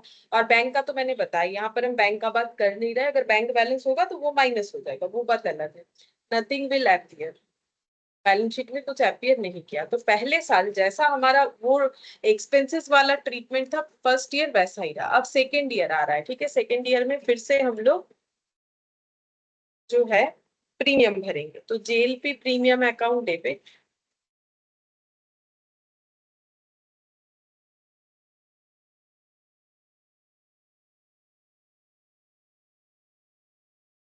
10,000 टू बैंक। अब अब हम लोग क्या करते हैं, normally PL to JLP premium बोल के 10,000 दिखाते हैं, पर इस केस में हम लोग वैसा नहीं दिखाने वाले। इस केस में हमारा थिंकिंग बदलना पड़ेगा। कैसे? जैसे कि अगर मैंने सेकेंड ईयर का प्रीमियम भर दिया और इसके बाद अगर हम बाई चांस डिसकंटिन्यू करते हैं, तो एक बात का कंफर्मेशन है कि मुझे कितना पैसा मिल ही जाएगा। बता सकते हो कि अगर इस कंडीशन में अगर हम इस पॉलिसी को डिसकंटिन्यू करते हैं, तो इस पॉलिसी को 2 साल चलाने के लिए क्या मुझे कुछ मिलेगा? मतलब पार्टनरशिप फर्म में एबीसी को कुछ मिलेगा? 8,000. 8,000 मिलेगा। तो इसका मतलब ये तो कंफर्म है ना कि 10,000, जैसे यहाँ पर क्या था, यहाँ कुछ नहीं मिल रहा था, जीरो, बट यहाँ पर 8,000 मिलेगा। तो क्या हम लोग बोल सकते हैं कि यहाँ पर 10,000 पे करने के बाद हमें कुछ नहीं मिलेगा, लेकिन यहाँ पर 10,000 पे करने के बाद अगर मुझे 8,000 मिल रहा है, तो मेरा एक्सपेंसेस कितना हो रहा है? अगर मुझे कोई बोल रहा है कि आप मुझे 10,000 दो और पॉलिसी अगर आप डिसकंटिन्यू करोगे तो आपको इस दौरान 8,000 मिल जाएगा, तो एक्चुअली मेरा एक्सपेंसेस कितना हुआ फिर इस साल के 2,000. रेस्पेक्ट? 2,000। तो मुझे एक्सपेंसेस 2,000 रिकॉर्ड करना चाहिए और एसेट बोल के 8,000 रिकॉर्ड करना चाहिए कि मुझे इस दौरान 8,000 तो मिल ही जाएगा, ये 100% गारंटी है। तो हम एक्सपेंसेस 10,000 में से सिर्फ 8,000 एसेट बुक करेंगे, 2,000 एक्सपेंसेस बुक करेंगे, इसीलिए इसका नाम होता है जेएलपी एज एन एसेट। लेकिन पहले वाले कंडीशन में ऐसा क्यों नहीं किया? क्योंकि उसमें सरेंडर वैल्यू जीरो था। अगर कुछ उसमें भी सरेंडर वैल्यू होता, देन हम लोग वहां पर भी इस तरीके से बुक करते। तो इसके बाद वाला एंट्री फिर क्या हो जाएगा? सेकंड वाला एंट्री हो जाएगा, हम लोग जो पीएल में डेबिट करेंगे वो कितना अमाउंट डेबिट करेंगे? सिर्फ और सिर्फ 2,000 डेबिट करेंगे। तो ऐसे हो जाएगा profit and loss account debit to JLP premium. तो ये हम लोग कितना बुक करेंगे? 2,000, क्योंकि 8,000 हमें रिटर्न बैक मिलेगा, इसका हमारे पास गारंटी है। तो 8,000 जो हमें मिलेगा उसका हम लोग क्या एंट्री करेंगे? जेएलपी बोल के उसका एक एसेट अकाउंट बनाएंगे। तो वही मैंने बोला कि जेएलपी बोल के एक एसेट अकाउंट मेंटेन करना पड़ता है। तो एसेट डेबिट होता है, तो ये भी डेबिट हो जाएगा 8,000, ठीक है। और टू क्या लिखेंगे? टू लिखना पड़ेगा जेएलपी प्रीमियम। अच्छा, अब ये जेएलपी प्रीमियम क्यों लिखना पड़ रहा है? क्योंकि प्रीमियम ऑलरेडी हम लोगों ने कितने का बुक कर रखा है? 10,000 का, ठीक है। अगर पूरा पीएल में ट्रांसफर होता तो पीएल टू जेएलपी प्रीमियम बोल के पूरा 10,000 ट्रांसफर होता, तो ये खर्चा तो मुझे क्लोज करना ही पड़ेगा। तो खर्चे का मतलब ये खर्चे में कुछ पोर्शन एसेट बन गया, कुछ पोर्शन खर्चा रह गया। तो क्लोज तो टू जेएलपी प्रीमियम बोल के करेंगे, तभी जाके ये अकाउंट क्लोज होगा। लेकिन ये क्लोज हुआ जाके कहा? कुछ अमाउंट पीएल में जाके हुआ, कुछ एसेट यानी बैलेंस शीट में जाके क्लोज हुआ, ठीक है। तो अब यहाँ पर हम लोग इस तरीके से लिखेंगे, ये हमारा एसेट बन गया, ठीक है, ये हमारा एक्सपेंसेस। अब अगर हम लोग इसमें पीएल और बैलेंस शीट बनाएंगे तो कैसे देखने में लगेगी? तो अगर हम लोग पीएल बनाते हैं तो टू जेएलपी प्रीमियम 2,000, और अगर हम लोग बैलेंस शीट बनाते हैं तो ये दिखेगा जेएलपी ब्रैकेट में सरेंडर वैल्यू यहाँ पर 8,000, ठीक है। तो बैलेंस शीट में कुछ अपीयर किया? अभी तक हम लोग लिख रहे थे nothing appear in balance sheet, but अब बैलेंस शीट में देखो अपीयर कर गया है। कितना अपीयर कर गया है? 8,000। तो यहाँ पर इस अकाउंटिंग ट्रीटमेंट में बैलेंस शीट में जो है JLP as an asset appear कर जाता है, ठीक है। अच्छा, अब इसमें थोड़ा स्टार देके लिख देते हैं, value appearing in balance sheet in asset side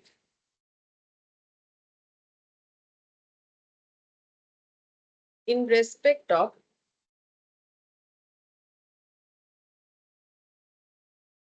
JLP is the surrender value of JLP. मतलब हम ये लिख के ये समझाना चाह रहे हैं कि जब भी हमें क्वेश्चन में बैलेंस शीट दिया हुआ रहे और यहाँ पर जेएलपी का अमाउंट ऐसे कुछ दिखेगा, तो ये फिक्स हो गया कि ये सरेंडर वैल्यू दिख रहा है। क्यों क्यों ये सरेंडर वैल्यू दिख रहा है? क्योंकि हम लोग सरेंडर वैल्यू को ही तो देख रहे हैं ना, कि अगर मुझे सरेंडर वैल्यू कुछ रिसीव होगा तो हम उतने का एसेट क्रिएट करेंगे, एक्सपेंसेस को कम कर देंगे। तो ये ऑलवेज मुझे सरेंडर वैल्यू ही बताएगा, चाहे ये ब्रैकेट में ऐसे लिखा हुआ हो या ना हो, ठीक है। हमें ऑलवेज ये जो है सरेंडर वैल्यू दिखाए, ठीक है। चलिए, तो ये चीज मैंने यहाँ पर जस्ट स्टार देके लिखवा दी। फिर नेक्स्ट यहाँ पर अब जेएलपी एज एन एक्सपेंस और जेएलपी एज एन एसेट, दोनों में फर्क क्या है?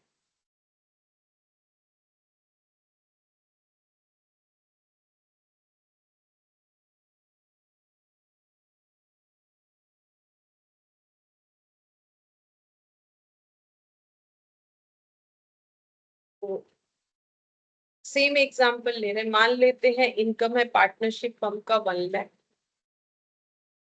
टू JLP प्रीमियम, तो नेट प्रॉफिट हो जाएगा 90,000, और यही वाला डिस्ट्रीब्यूट भी होगा पार्टनर को।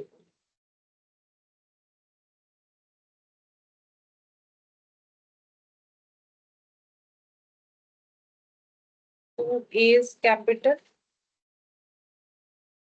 To B's capital, to C's capital.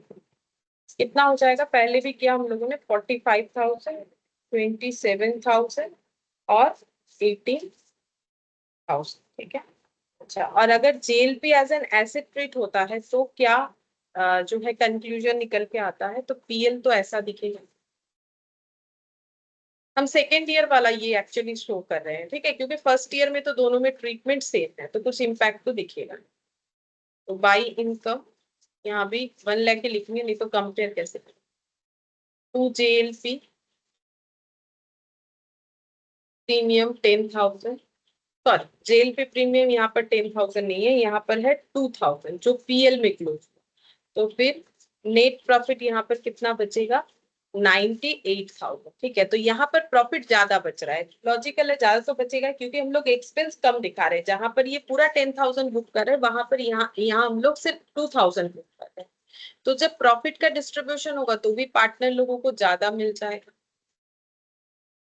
मतलब by net profit 98,000 to A's capital, to B's capital, to C's capital, ठीक है। तो 98,000 डिवाइडेड बाई 10 यानी 9,800, 9,800 इंटू 5, 49,000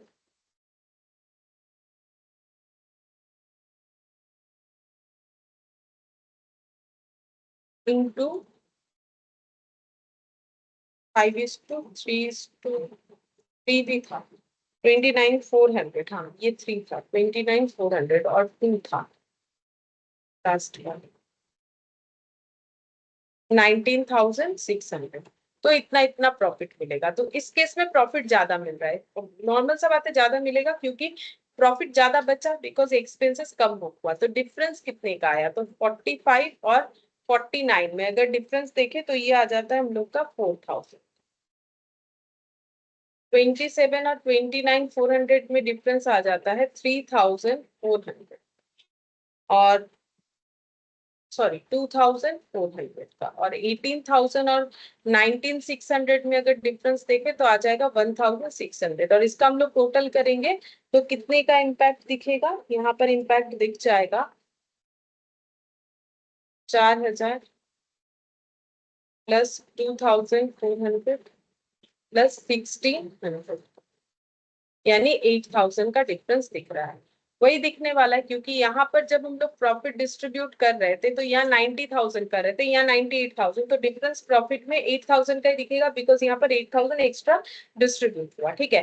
तो इसका मतलब जो हम लोग JLP एज एन एसेट बोल के हम लोगों ने उसे ब्लॉक कर दिया, ठीक है, JLP को एज एन एसेट बोल के ब्लॉक कर दिया, तो इस वजह से हम लोगों ने क्या किया, एक्सपेंसेस को कम दिखा के 2,000 किया। तो 98,000 में जो 8,000 एक्स्ट्रा आ रहा है ना, वो JLP जो एसेट हम लोगों ने बुक किया है ना, वो ऑलरेडी हम लोग इसका मतलब डिस्ट्रीब्यूट कर ले रहे हैं इसी केस में, ठीक है। मतलब हर साल वो डिस्ट्रीब्यूट कर ले रहे हैं। मतलब नॉर्मली हम लोग जब JLP एज एन एक्सपेंसेस वाला कर रहे थे तो वहां पर क्या होता था, सरेंडर वैल्यू मिला तो पूरे सरेंडर वैल्यू को डिस्ट्रीब्यूट करो, JLP जो अगर पॉलिसी वैल्यू मिला तो पूरे पॉलिसी वैल्यू को डिस्ट्रीब्यूट करो। लेकिन इस केस में क्या हो रहा है कि सरेंडर वैल्यू को जिसको हम लोग ब्लॉक कर दे रहे हैं वो हर PL में ही ऑलरेडी डिस्ट्रीब्यूट हो जा रहा है, ठीक है। तो इसका मतलब हम ये कहना चाह रहे हैं, जो हम बोल रहे हैं वो लिखवा देते हैं यहाँ पर, we are showing less part as an expense. ठीक है, यहाँ पर हम लोग एक्सपेंस कम दिखा रहे हैं ना, 10,000 की जगह 2,000 दिखा रहे हैं। In this case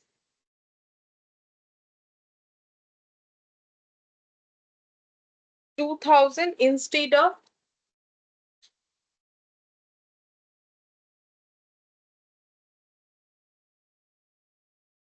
10,000।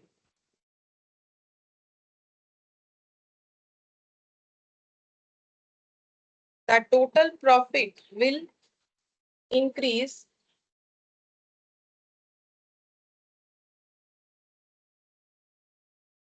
and share of partner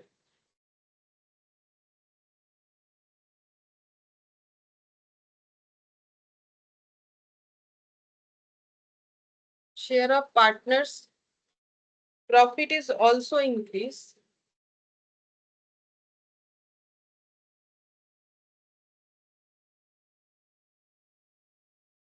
in this case 8,000, मतलब ये वाला। ठीक है, ये 8,000 एक्स्ट्रा प्रॉफिट इधर डिस्ट्रीब्यूट हो रहा है and that is equal to यही बोलना चाह रहे हैं सरेंडर वैल्यू ऑफ पॉलिसी। मतलब जो हम लोग एसेट बोल के ब्लॉक कर रहे हैं ना, एक्चुअली वही हम लोग का यहाँ डिस्ट्रीब्यूट हो जा रहा है, क्योंकि वहां एसेट बोल के ब्लॉक किया तो यहाँ एक्सपेंस कम दिखाए तो ऑलरेडी ये डिस्ट्रीब्यूट हो गया। ठीक है, अब नेक्स्ट यहाँ पर लिखना है value appearing in balance sheet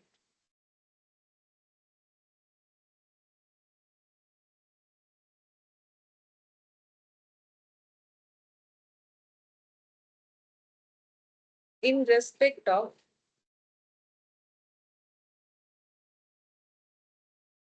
JLP is the surrender value of JLP। तो यहाँ पर क्या लिखा है value appearing in balance sheet in respect of JLP। ये तो मैंने पहले भी लिखा है, फिर से एक बार लिखवा दिया। इंपॉर्टेंट पॉइंट है कि बैलेंस शीट में जो हमें एज ए JLP दिखेगा वो हमेशा हमें सरेंडर वैल्यू ही दिखेगा, कुछ और वैल्यू नहीं दिख सकता है। ठीक है, तो benefit of surrender value has been already transferred to partner। ठीक है, तो हम ये कहना चाह रहे हैं कि क्योंकि एक्सपेंस कम रिकॉर्ड हो रहा है 2,000, तो 8,000 का बेनिफिट पार्टनर लोगों को तुरंत मिल जाता है उस ईयर के एंड में जब पीएल और पीएल अप्रो बनता है। ठीक है, अच्छा अब नेक्स्ट हम लोग लिखते हैं यहाँ पर, अब उस क्वेश्चन को थोड़ा सा कंटिन्यू करते हुए, अगर ऐसा होता है इन the beginning of third year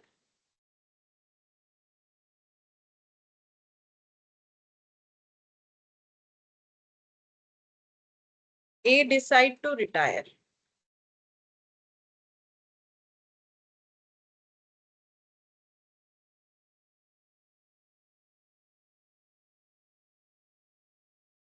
third year के बिगिनिंग में अगर ए ने डिसाइड किया है रिटायर करने का, तो क्या कंडीशन होगा? अगर रिटायरमेंट होगा थर्ड ईयर के बिगिनिंग में तो क्या मिलेगा? पहला बात है कंसेप्ट ये है कि सरेंडर वैल्यू मिलेगा। अब बात ये है कि कितना मिलेगा, क्योंकि क्वेश्चन सेम है तो हम बोल देते हैं कि 8,000 मिलेगा। ठीक है, ये सेम चीजें मैंने पहले भी दिखाया। ठीक है, तो फिर क्या एंट्री हुई?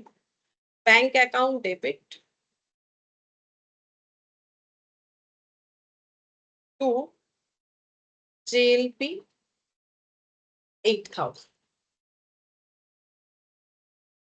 अब यहाँ पर जो हम लोग JLP एज एन एक्सपेंस करते थे तब हम लोग क्या करते थे? तब हम लोग ऐसे लिखते थे JLP account debit to A to B to C बोल के हम लोग इनका डिस्ट्रीब्यूशन दिखा देते थे, लाइक 4,000 2,400 और 1,600 और यहाँ पर 8,000। बट यहाँ पर ये चीज अगर कर देते हैं तो ये गलत हो जाएगा। क्यों गलत हो जाएगा? बिकॉज 8,000 ऑलरेडी डिस्ट्रीब्यूट हो चुका है। कहाँ डिस्ट्रीब्यूट हो चुका है? जब सेकेंड ईयर के एंड में पीएल बना था तब एक्सपेंस कम बुक करने के कारण और एक्सपेंस कम बुक करने का कारण ये था कि हम लोगों ने 10,000 के एक्सपेंसेस को दो पार्ट किया था। एक्चुअली हम लोगों ने क्या किया था, 10,000 एक्सपेंसेस को दो पार्ट किया था। 2,000 का एक्सपेंस दिखाने का हमें बोला गया और बाकी 8,000 का हमें जेएलपी एसेट दिखाने बोला। तो जैसे ही हम लोगों ने खर्चा 2,000 दिखाया तो 8,000 एक्स्ट्रा प्रॉफिट मिल गया है। तो इसमें ये बोला जा रहा है कि 8,000 ऑलरेडी डिस्ट्रीब्यूटेड है, तो हमें दोबारा डिस्ट्रीब्यूट करने से हो जाता है डुअल इम्पैक्ट। तो ये हमें नहीं करना है जब हम लोग जेएलपी एज एन एसेट दिखा रहे हैं। ठीक है, ये हो गया। अच्छा, और अगर ऐसा हुआ कि थर्ड ईयर बिगिनिंग में ए का डेथ हो गया, तब क्या होगा? इन the beginning of third year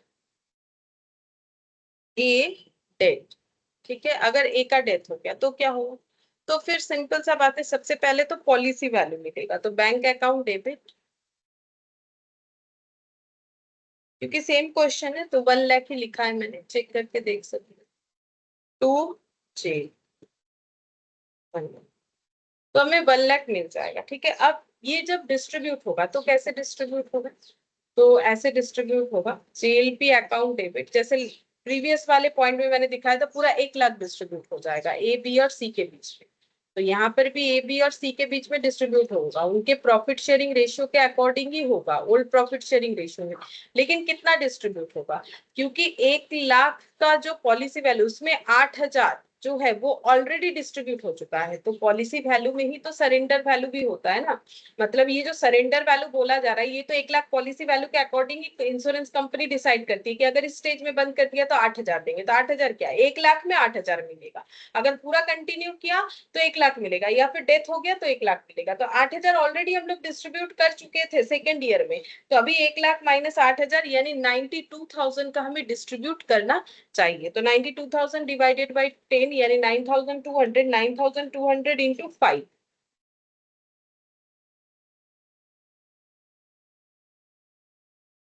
46,000 into 3, 27,600 divided by 3 into 18,004। ठीक है, तो ये कंसेप्ट होगा। अगर JLP as an asset treat कर रहे हैं, जब से वो एसेट बुक होने लगा उतने का डिस्ट्रीब्यूशन कब होगा? ठीक है, जैसे सरेंडर वैल्यू यहाँ पर अगर 8,000 ही हमें मिल रहा है, हम लोग थर्ड ईयर के शुरुआत में जो है सरेंडर वैल्यू रिसीव किए बिकॉज ए का जो रिटायरमेंट हो गया, तो 8,000 और डिस्ट्रीब्यूट नहीं करना पड़ेगा, ऑलरेडी डिस्ट्रीब्यूट हो चुका है। अगर हम लोगों को पॉलिसी वैल्यू मिला, बाई चांस अगर किसी पार्टनर का डेथ हो गया, देन भी हम लोग 8,000 कम डिस्ट्रीब्यूट करेंगे। ठीक है, इस तरीके से होता है इसका कंसेप्ट। अब एग्जाम में कैसे समझेंगे कि हमें कौन सा क्वेश्चन दिया है कौन से ट्रीटमेंट का, तो उसका भी हम बता देते हैं एग्जाम में कैसे दिखेगा। तो एग्जाम में एक बैलेंस शीट देगा, यहाँ पर कैपिटल रहेगा। मान लेते 3 पार्टनर है ए बी सी।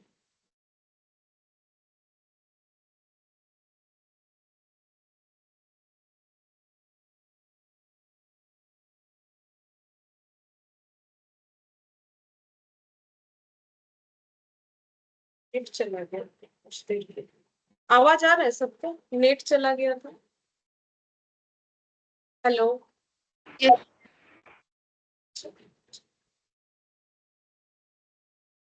तो कैपिटल ये non current liability, current liability ऐसे रहेगा। ठीक है, इधर हमारे पास फिक्स्ड एसेट, इधर हमारे पास करंट एसेट, और यहाँ पर जेएलपी दिखेगा। ठीक है, क्योंकि हम लोग कौन सा वाला पढ़ रहे, JLP as an asset, JLP दिखेगा, लेकिन कौन से वैल्यू पे दिखेगा? ऑलवेज सरेंडर वैल्यू पे। ठीक है, तो यहाँ पर हम एक एग्जांपल दे रहे हैं, सरेंडर वैल्यू है मान लेते हैं 10,000। ठीक है, और पॉलिसी वैल्यू है 1, मतलब 1 लाख पॉलिसी वैल्यू है, लेकिन इस सिचुएशन पे सरेंडर वैल्यू दिख रहा है हमें बैलेंस शीट पे 10,000, मतलब जिस साल ये बैलेंस शीट बना। अब एडजस्टमेंट कुछ ना कुछ दिया हुआ रहेगा, जैसे हम यहाँ पर लिखते हैं ए डिसाइड टू रिटायर। ए ने डिसाइड किया कि वो रिटायर कर जाएंगे, तो बोलो इसमें क्या एंट्री होगा? मतलब क्या हमें ट्रीटमेंट करना पड़ेगा, ये क्वेश्चन रहा। यहाँ दिया है ए डिसाइड टू रिटायर। तो ये क्वेश्चन देख के सबसे पहले दिमाग में ये क्लिक होना चाहिए कि कोई बैलेंस शीट में जेएलपी अपीयर कर रहा है तो ये है जेएलपी एज एन एसेट वाला ट्रीटमेंट। तो जेएलपी एज एन एसेट वाला ट्रीटमेंट है, पार्टनर रिटायर कर रहा है तो सबसे पहला बात है रिटायर कर रहा है तो क्या मिलेगा, उसका एंट्री करेंगे। तो बोलो क्या मिलेगा।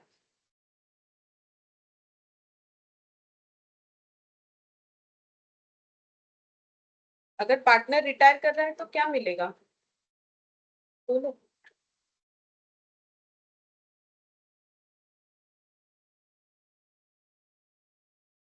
आवाज आ रहा है ना। JLP hmm, bank. बोलो क्या मिलेगा, बोलो।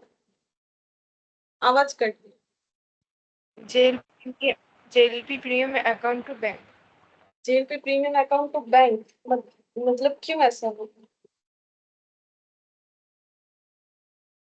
क्या हम लोग यहाँ एक्सपेंस पे का, मैंने तो कोई एंट्री लिखा ही नहीं है। जेल पे प्रीमियम मतलब तो एक्सपेंस है, एक्सपेंस पे कर रहे हैं तो टू बैंक बोल रहे हो तो, लेकिन मैंने तो कोई एक्सपेंस का डेटा दिया ही नहीं है।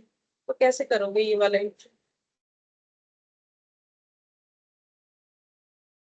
मैंने तो यहाँ प्रीमियम पेमेंट का डेटा दिया नहीं है तो वो एंट्री क्यों हो। उसके बाद का एंट्री होगा, प्रीमियम पे का मैंने जब डेटा दिया नहीं तो उसका एंट्री कैसे करेंगे। पार्टनर रिटायर करेगा तो क्या मिलेगा, प्रीमियम थोड़ी ना देना पड़ेगा। पार्टनर रिटायर कर रहा है तो प्रीमियम ना तो मिलेगा ना तो देना है। पार्टनर रिटायर कर रहा है तो जितना तक प्रीमियम हो गया हो गया। अब क्या मिलेगा।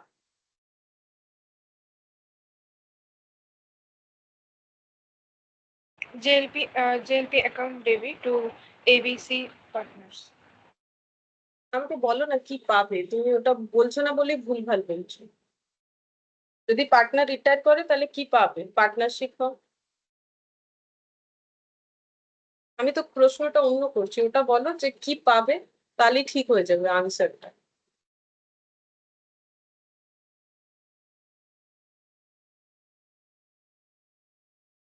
এন্ট্রি বলতে হবে না, তুমি আগে বলো কি কি পাবে, তারপর আমি তারপর নিজেই এন্ট্রি ঠিক বলতে পারবো। बोलो पार्टनर रिटायर करेगा तो क्या मिलेगा।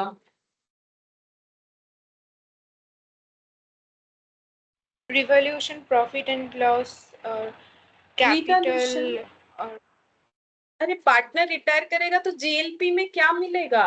अभी हम लोग ये सब कहाँ पढ़ रहे हैं। देखो, ये जो स्टार्टिंग में मैंने आज स्टार्टिंग से मैंने दो ही चीज तो बोला कि अगर डेथ हो जाएगा तो क्या मिलता है और बीच में पॉलिसी बंद हो जाएगा तो क्या मिलता है।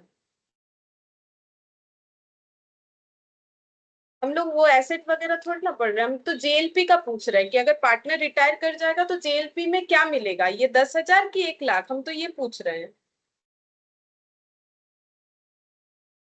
surrender value হ্যাঁ আমি তো 10%। তখন ধরে এটাই জিজ্ঞাসা করছি। तो एंट्री क्या होगा, बैंक अकाउंट डेबिट टू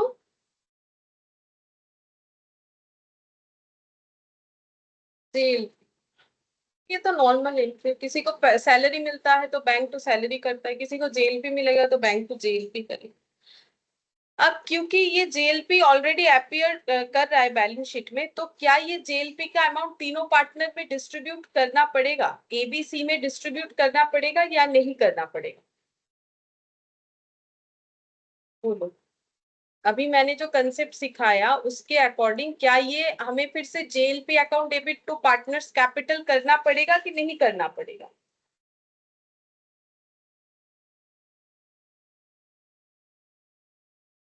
मैंने अभी क्या सिखाया, करना पड़ेगा। डुअल करना पड़ेगा, तो ये मैंने अभी क्या सिखाया, ये क्यों नहीं करना पड़ा। तो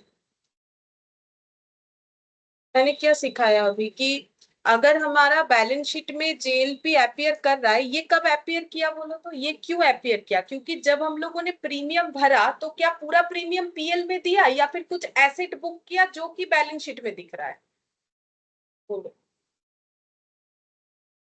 ये जो बैलेंस शीट में एसेट दिख रहा है इसका मतलब ही क्या हो गया कि प्रीमियम पूरा ही पीएल में चला गया या फिर प्रीमियम का कुछ पोर्शन पीएल में गया और बाकी पोर्शन मतलब डिपेंड करता है ना कि कितना मेरा सरेंडर वैल्यू है। तो जो भी मेरा प्रीमियम वैल्यू था उसके अकॉर्डिंग जो भी सरेंडर वैल्यू आया वो यहाँ बुक हुआ है। तो इसका मतलब इससे क्या पता चलता है, अगर बैलेंस शीट में जेएलपी का अमाउंट अपियर कर रहा है तो क्या प्रीमियम पूरा पीएल में गया या फिर पीएल में कुछ अमाउंट गया और कुछ अमाउंट जो है जो सरेंडर वैल्यू था वो एसेट बोल के बुक हुआ। बोलो जैसे यहाँ पर था, देखो हम तो जैसे समझाते हैं हर एक क्लास में वैसे ही समझाने का कोशिश कर रही है। ऑलरेडी टॉपिक हम इतने साल से समझा रहे हैं, लेकिन मुझे कुछ तो पॉजिटिव आंसर दो। तुम लोग कुछ भी नहीं दे रहे हो, ठीक है। होता है कि कभी कभी किसी से नहीं हो वो अलग बात है, लेकिन एकदम एकदम कोई नहीं दे रहा, ये मुझे नहीं समझ में आ रहा है। अभी तो मैंने बोला कि यहाँ पर 10,000 जो है यहाँ पर मेरा पॉलिसी को मैंने कैसे बुक किया कि अगर मुझे कुछ ना कुछ श्योर शॉर्ट मिलेगा जेल पे एज एन एसेट में तो हम एक्सपेंसेस का दो पार्ट करेंगे, ठीक है। जो मुझे श्योर शॉर्ट मिलेगा उतने का एसेट बुक करेंगे, बाकी का मुझे पीएल में दिखाना पड़ेगा, ठीक है। तो जितने का हम एसेट बुक करेंगे वही मेरा बैलेंस शीट में दिखेगा। तो अभी मैंने जो एग्जांपल लिया उसमें मैंने बैलेंस शीट में 10,000 बुक करके रखा है। इसका मतलब ये जेल भी एज एन एसेट है, तो जितना एसेट बोल के बुक हुआ है और बाकी अमाउंट एज ए पीएल में एक्सपेंसेस बोल के चला गया होगा, ठीक है। तो ये ऐसे ट्रीट होने पे क्या होता है, जितना हम लोग एसेट बुक करते हैं और उसके वजह से हम लोग एक्सपेंसेस कम बुक करते हैं, ठीक है। एक्सपेंसेस कम बुक करते हैं तो एक्सपेंस कम बुक करने के कारण मेरा एक्सपेंस कम बुक करने के कारण प्रॉफिट ज्यादा हो जाता है और वो प्रॉफिट डिस्ट्रीब्यूट होकर पार्टनर लोगों में चला जाता है। और जो ज्यादा अमाउंट होता है वो इक्विवेलेंट टू जेएलपी एसेट के बराबर होता है। वही चीज मैंने अभी यहाँ पर लिखवाया, ठीक है। तो हमें वो दोबारा डिस्ट्रीब्यूट करने का जरूरत नहीं है, नहीं तो डुअल एस्पेक्ट हो जाएगा। ये बोल के मैंने यहाँ काट के दिखाया कि अगर थर्ड ईयर के बिगिनिंग में ए रिटायर कर रहा है तो हमें सरेंडर वैल्यू 8,000 मिलेगा, लेकिन वो सरेंडर वैल्यू नॉर्मली जब जेएलपी एज एन एक्सपेंसेस था, तुम लोग अपने कॉपी का पेज पलट के देखो, वहां पर हम लोगों ने ये 8,000 इस तरीके से डिस्ट्रीब्यूट करवाया था। अभी मैंने क्या बोला, डिस्ट्रीब्यूट नहीं करना पड़ेगा। क्यों नहीं करना पड़ेगा? क्योंकि इस केस में हम लोगों ने क्या किया है, इस केस में हम लोगों ने बुक किया ही नहीं है, पूरे 10,000 को पीएल बोल के बुक नहीं किया है, 10,000 का खर्चा नहीं दिखाया है। हम लोगों ने सेकेंड ईयर में खर्चा कितना दिखाया, ओनली 2,000 और 8,000 एसेट बुक किया है। जब 8,000 एसेट बुक होता है तो मैंने उसका इंपैक्ट दिखा दिया कि हमारा 8,000 का वो अमाउंट तुरंत उसी साल का जो बैलेंस शीट जो पीएल बनेगा उसमें पार्टनर लोगों में डिस्ट्रीब्यूट हो जाता है। तो पार्टनर लोगों को वो बुक एसेट का इंपैक्ट मिल जाता है। तो सरेंडर वैल्यू मिलने पे, इसके बाद अगर हमें सरेंडर वैल्यू मिलता है तो वो हमें पार्टनर लोगों में डिस्ट्रीब्यूट करने का जरूरत नहीं होता। यही तो कंसेप्ट बताया। तो यहाँ पर अगर हम लोग डिस्ट्रीब्यूट कर देंगे तो डुअल इम्पैक्ट आ जाएगा। तो यहाँ पर डिस्ट्रीब्यूट क्यों करें, डिस्ट्रीब्यूट करेंगे तो डुअल इम्पैक्ट आएगा, तो डिस्ट्रीब्यूट होगा नहीं, बिकॉज ये ऑलरेडी डिस्ट्रीब्यूट हो चुका है। क्यों? क्योंकि अगर हम लोगों ने जब पीएल में चार्ज किया तो 10,000 कम चार्ज किया है, तो हमारा इनकम 10,000 से ज्यादा दिख रहा होगा और वो पार्टनर लोगों में ऑलरेडी डिस्ट्रीब्यूट हो चुका है, ठीक है। बाकी तुम लोग फिर से क्लास सुनना, अगर ठीक से कंसंट्रेशन से सुनोगे तो जरूर बोल पाओ।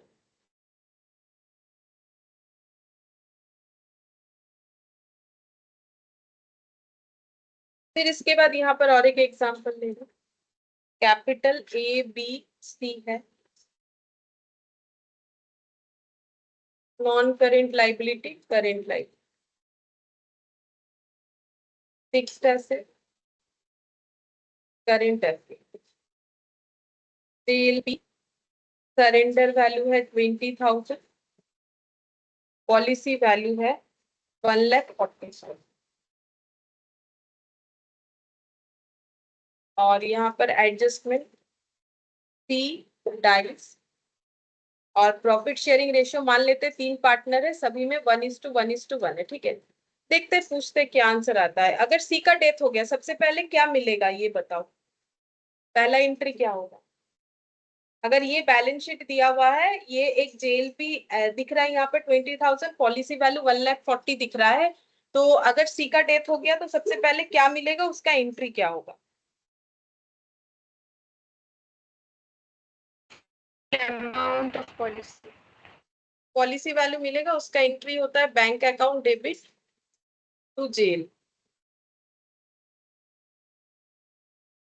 1,40,000। तो अब जब हम लोग इसको डिस्ट्रीब्यूट करेंगे, क्योंकि पॉलिसी वैल्यू तो कोई एक लौता पार्टनर लेके जाएगा नहीं, क्योंकि जेएलपी है, ज्वाइंट लाइफ पॉलिसी है, सभी को इसका बेनिफिट मिलता है, चाहे सरेंडर वैल्यू मिले चाहे जो है पॉलिसी वैल्यू मिले, सभी को जो है उसका बेनिफिट मिलता है। लेकिन अकाउंटिंग ट्रीटमेंट अलग अलग होने पे बेनिफिट का अमाउंट का चेंजेस देखने को मिलेगा। तो अब जेएलपी डिस्ट्रीब्यूट होगा, तो जेएलपी अकाउंट डेबिट, तो ये एंट्री होगा to A to B to C. अच्छा, तो कितना डिस्ट्रीब्यूट करना चाहिए, क्या 1,40,000 डिस्ट्रीब्यूट होगा?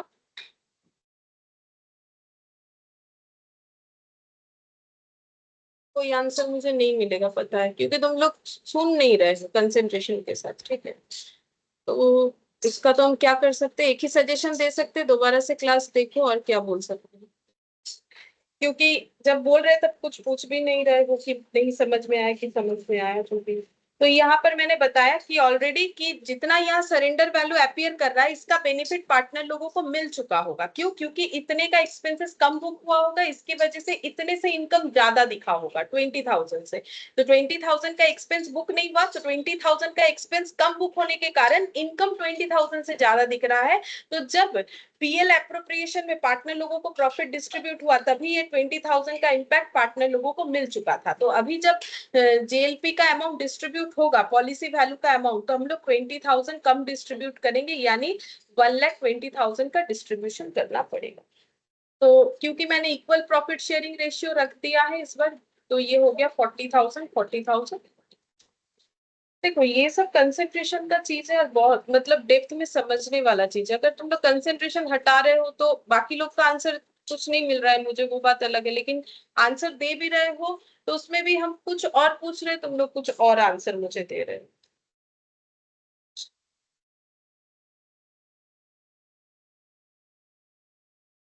लास्ट पॉइंट जो थर्ड नंबर अकाउंटिंग ट्रीटमेंट है, जेएलपी एज रिजर्व। ठीक है, जेएलपी को अगर रिजर्व के तरह ट्रीट करना है, मतलब एसेट भी ट्रीट होगा, लाइबिलिटी भी ट्रीट होगा। ठीक है, मैंने सिर्फ हेडिंग रिजर्व का कर दिया, चाहो तो एसेट एंड लाइबिलिटीज दोनों बोल के लिख सकते हैं।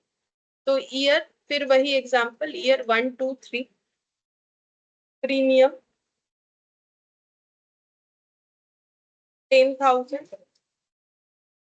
10,000 10,000, सरेंडर वैल्यू 8,000 और 15,000, partner ABC, profit sharing ratio 5:3:2, policy value 1। तो ईयर 1 अगर हम लोग जेएलपी का प्रीमियम पे करें, तो यहाँ पर एंट्री हो जाएगा जेएलपी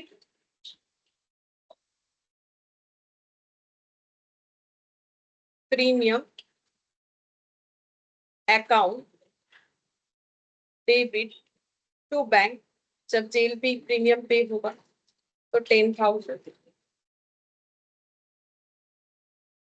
फिर यहाँ पर लिखेंगे नेक्स्ट लाइन में PL account debit to JLP premium 10,000। तो फर्स्ट ईयर हम लोग कुछ भी एसेट या लाइबिलिटी बुक नहीं करेंगे। ठीक है, लाइबिलिटी कैसे बुक होगी वो तो हम दिखाएंगे, रिजर्व कैसे बुक होगा, लेकिन यहाँ पर JLP as an asset and liability दोनों होगा। एसेट का मतलब जो इसके पहले वाले ट्रीटमेंट में सीखा वही वाला सेम, बट यहाँ तो कोई एसेट क्रिएट नहीं होगा, बिकॉज यहाँ कोई सरेंडर वैल्यू नहीं है कि अगर हम लोग 10,000 पे करेंगे तो हमें श्योर शॉर्ट कुछ मिलेगा। अगर कुछ मिलेगा तो ही एसेट होता है, तो कुछ मिलेगा नहीं। ठीक है, तो अगर कुछ मिलेगा नहीं तो पूरा का पूरा एक्सपेंसेस हम लोग जो है पीएल में ट्रांसफर कर देंगे। ठीक है, अब यहाँ पर जो पीएल बनेगा उसमें क्या दिखेगा, यहाँ पर दिखेगा टू जेएलपी प्रीमियम 10,000, और बैलेंस शीट में कुछ अपीयर नहीं करेगा, nothing will appear in balance sheet. Same है ये वाला और इसके आगे वाला सेम है, बस इसमें और भी थोड़ा सा एक पॉइंट एक्स्ट्रा है। ठीक है, तो अगर प्रीवियस वाला फिर से समझना है तो ध्यान से सुनते जाओ। ठीक है, लेकिन उसके लिए देखो थोड़ा कंसेप्ट क्लियर होना चाहिए, थोड़ा बेस क्लियर होना चाहिए कि क्या पूछा जा रहा है, क्या डेबिट होता है, क्या क्रेडिट होता है। अगर वो बेस नहीं क्लियर होगा तो एडवांस पोर्शन समझने में बहुत मुश्किल है। क्योंकि मेरा क्लास तो सारा एडवांस वाला है ना, तो देखो बेसिक वाला पोर्शन अपना ठीक करना पड़ेगा, डेबिट क्रेडिट ये सब अगर ठीक नहीं होगा तो मेरा बात कैसे समझ में आए। JLP premium account debit to bank, फिर से प्रीमियम दे रहे हैं, सेकेंड ईयर आया, ठीक है। अब सेकेंड ईयर में हम लोग प्रीमियम देने के बाद देख रहे हैं कि सरेंडर वैल्यू 8,000 है। अब हम लोग जेएलपी को एसेट और लाइबिलिटी दोनों में ट्रीट करना चाहते हैं, तो मुझे दिख रहा है साफ साफ कि अगर हम 10,000 पे करेंगे तो मुझे 8,000 तो कंफर्म मिलेगा, तो हम 2,000 का ही एक्सपेंसेस बुक करेंगे, ठीक है। क्योंकि 10,000 पे करके अगर मुझे 8,000 मिलेगा तो मेरा खर्चा 2,000 ही हुआ, ठीक है। तो हम इसमें यहाँ पर एक्सपेंसेस जो है प्रीमियम का वो बुक करेंगे सिर्फ और सिर्फ 2,000, क्योंकि मुझे 8,000 मिलने वाला है फ्यूचर में, क्योंकि मैंने ये सेकंड वाला 10,000 का एक्सपेंसेस पे कर। तो टू जेएलपी प्रीमियम 2,000, ठीक है। और फिर हो जाएगा JLP account debit to JLP premium. ये क्या किया मैंने, ये एंट्री जो है ये एसेट बुक किया, वहां भी लिखा था सेम चीज, यहाँ पर भी लिख देते हैं। ये एक्सपेंस है, दिख ही रहा है। पीएल एक डेबिट आइटम होता है, डेबिट सॉरी पीएल एक नॉमिनल अकाउंट होता है, नॉमिनल अकाउंट में मैंने इस एक्सपेंसेस को बुक कर दिया, जैसे फाइनल अकाउंट में सैलरी रेंट ये सब बुक करते हो वैसे ही। और बाकी जो जेएलपी है 8,000 जेएलपी, ये एसेट बोल के हम लोगों ने बुक कर दिया, ये एसेट बुक किया। तो एसेट कहाँ दिखता है, बैलेंस शीट। तो जब बैलेंस शीट बनेगा तो यहाँ पर दिखेगा जेएलपी बोल के 8,000, ठीक है। और जो पीएल बनेगा वहां पर दिखेगा टू जेएलपी प्रीमियम बोल के ओनली 2,000, ठीक है। तो एक्सपेंस कम बुक हुआ और हम लोगों ने 8,000 का क्या बुक कर दिया, 8,000 का हम लोगों ने बुक कर दिया है यहाँ पर जो है सरेंडर वैल्यू पे जेएलपी को बुक कर दिया, ठीक है। अच्छा, अब यहाँ पर क्या होगा, यहाँ जब पीएल एप्रो, इसके नीचे एक पीएल एप्रो भी बनाना है मुझे, इसके बाद एक पीएल एप्रो बनाएंगे। तो पीएल एप्रो में क्या होगा, जो भी नेट प्रॉफिट होगा पीएल से मिलेगा वो ब्रॉट डाउन होगा, ठीक है। वो मैंने कुछ दिखाया नहीं तो मैंने ऐसे ही रखा। और यहाँ पर हम लोग क्रिएट करेंगे जेएलपी रिजर्व, क्योंकि रिजर्व जब क्रिएट करते हैं तो प्रॉफिट से ही क्रिएट करते हैं, ठीक है। जेएलपी रिजर्व क्रिएट करेंगे कितने का, 8,000 का। रूल्स क्या है, जितने का एसेट क्रिएट होगा उतने का ही रिजर्व क्रिएट करना है, क्योंकि रिजर्व कितना होगा वो हमें नहीं पता, बट एसेट कितना होगा वो हमें पता है। वो कैसे पता चलेगा, देखो 5 बार बता दिया मैंने, वो कैसे पता चलेगा कि अगर हम 10,000 पे करके मेरे पास कंफर्मेशन है कि मुझे 8,000 मिलेगा ही मिलेगा, तो इसका मतलब हम 8,000 में 8,000 को एसेट बुक कर लेंगे, 10,000 में 8,000 का एसेट दिखाएंगे, 2,000 का एक्सपेंस दिखाएंगे, ठीक है। और रूल्स ये है कि जितने का एसेट बुक होगा उतने का ही रिजर्व बनाना पड़ेगा। रिजर्व कहाँ से बनेगा, प्रॉफिट से बनेगा, ठीक है। तो रिजर्व कहाँ दिखाते हैं, लाइबिलिटी साइड में। तो जेएलपी रिजर्व बोल के दिखेगा यहाँ पर 8,000, तो जितना एसेट दिखेगा उतने का ही रिजर्व दिखेगा, ये सिचुएशन होगा। अच्छा, अब अगर इसका एक्सप्लेनेशन करना चाहे कर देते हैं। यहाँ पर हो गया पीएल बाई इनकम, मान लेते हैं कि इनकम है 1 lakh,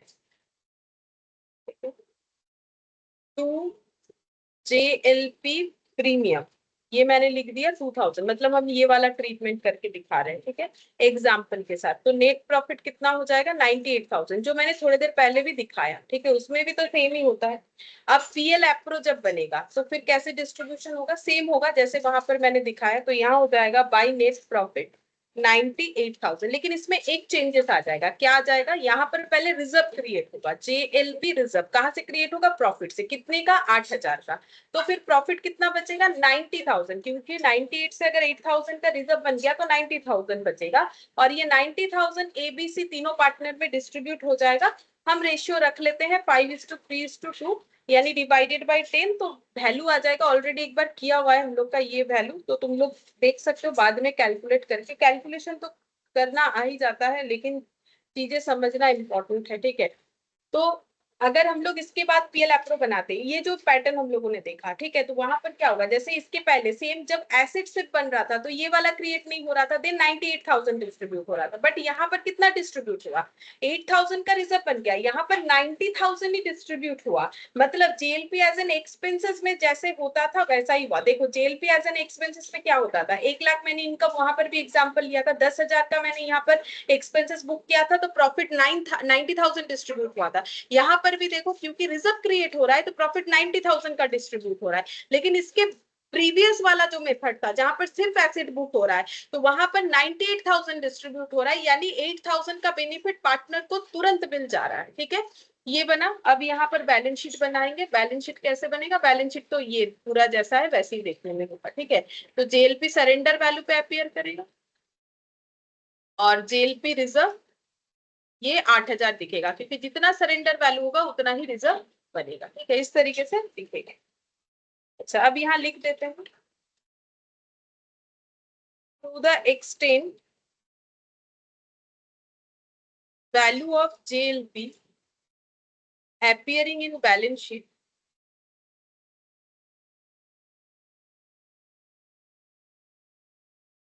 which is surrender value,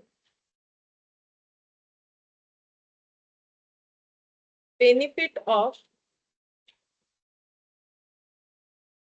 same are not distributed to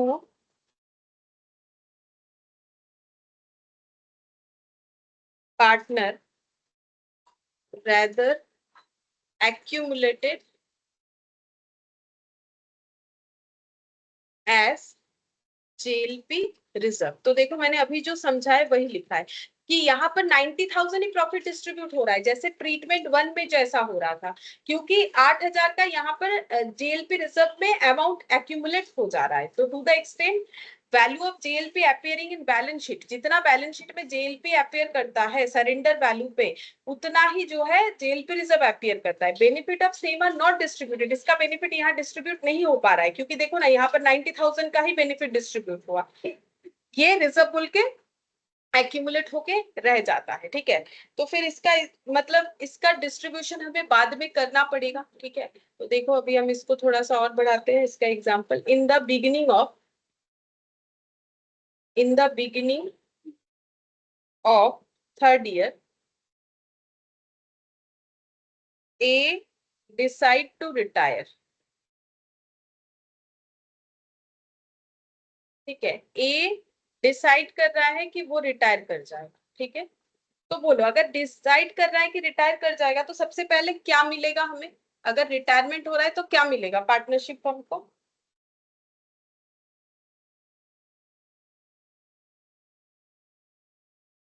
बोलो बोलो।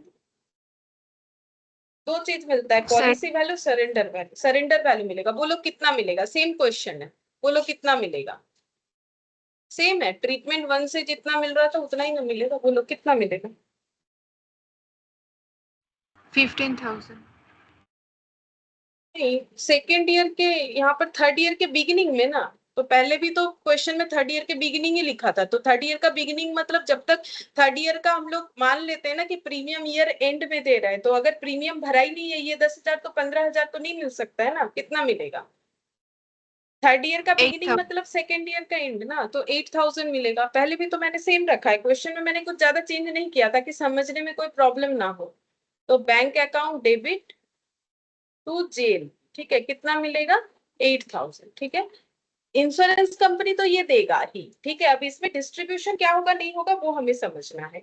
तो अब सबसे पहले क्या करना पड़ेगा कि जैसे ही 8,000 हमें मिला, ठीक है, अब देखो 8,000 हमें मिला, 8,000 का बेनिफिट क्या हम लोगों ने पहले पार्टनर लोगों को दिया? नहीं दे पाए। क्यों? क्योंकि वो 8,000 कहाँ ब्लॉक हो गया था? जेएलपी रिजर्व में ब्लॉक हो गया था। ठीक है, तो हम लोग क्या करेंगे, अब जेएलपी रिजर्व को डिस्ट्रीब्यूट कर देंगे। ठीक है, तो ऐसे करके डिस्ट्रीब्यूट होगा। तो इसीलिए अगर तुम लोग कभी 12 में किए हो तो दिखाया जाता है कि अगर लाइबिलिटी साइड पे जेएलपी रिजर्व दिख रहा है तो पार्टनर लोगों में डिस्ट्रीब्यूट कर दो। इसका रीजन यही है कि हम लोग 90,000 का ही प्रॉफिट डिस्ट्रीब्यूट कर पाए, 8,000 का बेनिफिट नहीं दे पाए। ठीक है, तो फिर वो 8,000 हमें अब डिस्ट्रीब्यूट करना है। तो कैसे हो जाएगा? जेएलपी रिजर्व अकाउंट डेबिट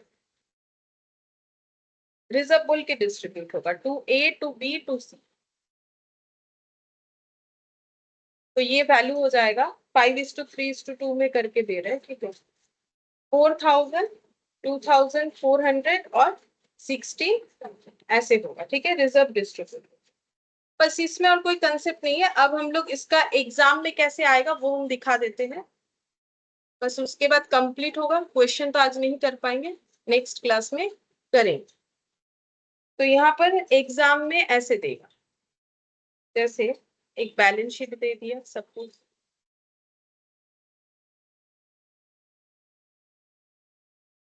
यहाँ पर 3 पार्टनर दे दिया, मान लो XYZ, यहाँ दे दिया है JLP रिजर्व। अगर ये वाला मेथड है तो एक JLP रिजर्व दिखेगा। मान लो यहाँ पर दे दिया है 10,000, ठीक है।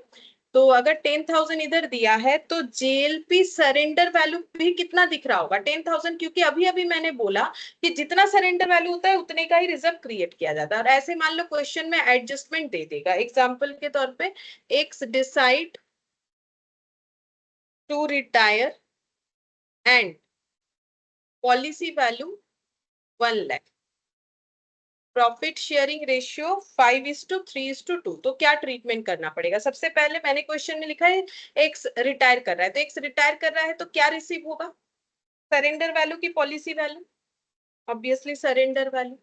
तो एंट्री क्या हो जाएगा, bank account debit to JLP, ठीक है। सरेंडर वैल्यू कितना दिख रहा है, 10,000। तो ये 10,000 जो एज ए एसेट दिख रहा था वो हम लोगों ने रिसीव कर लिया बैंक टू जेएलपी, ठीक है।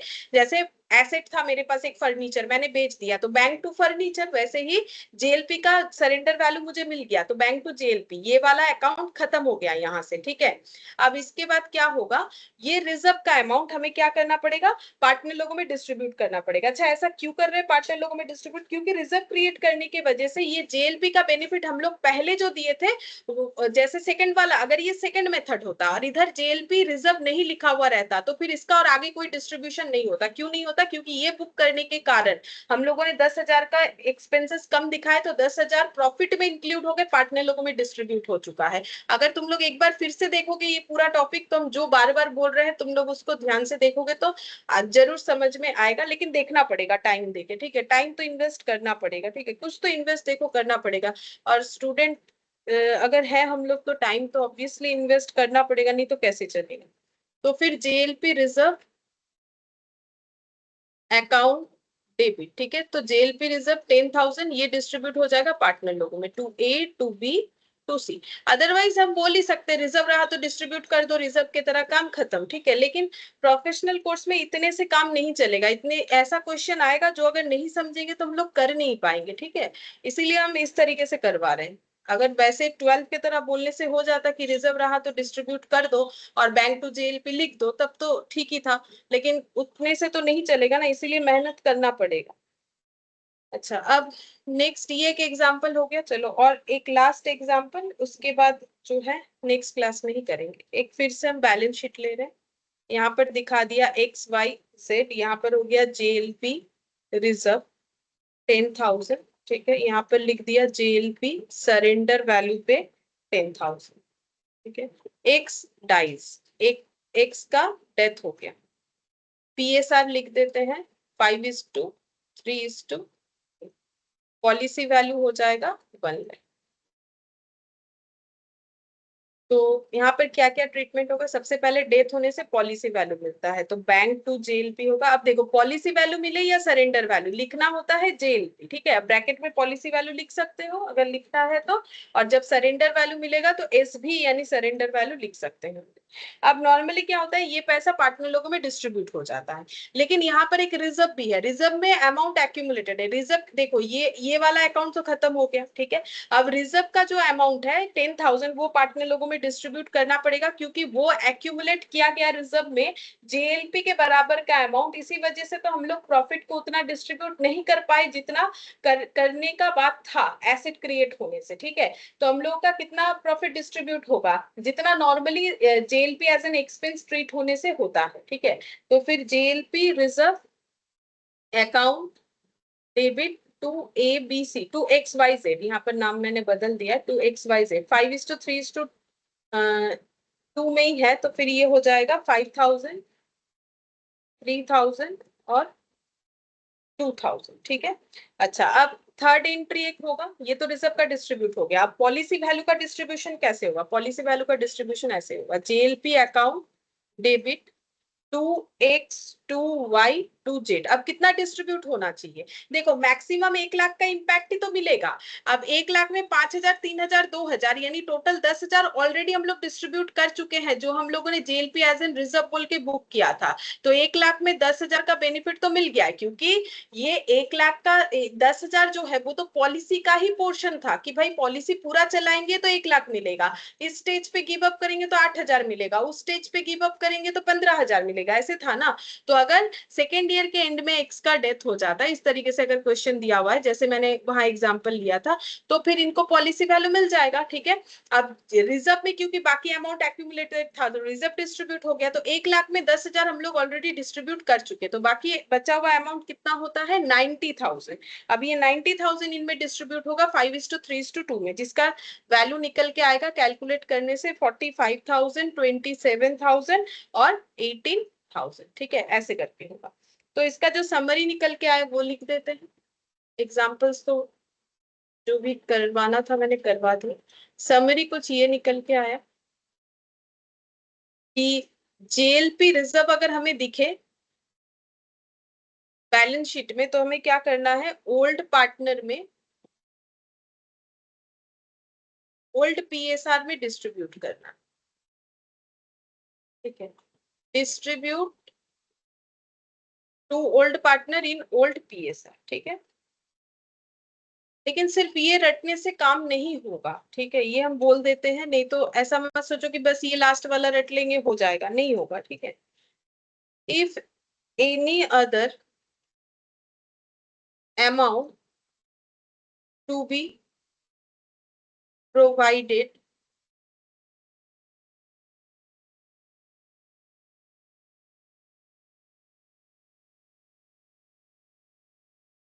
ब्रैकेट में death, then it will be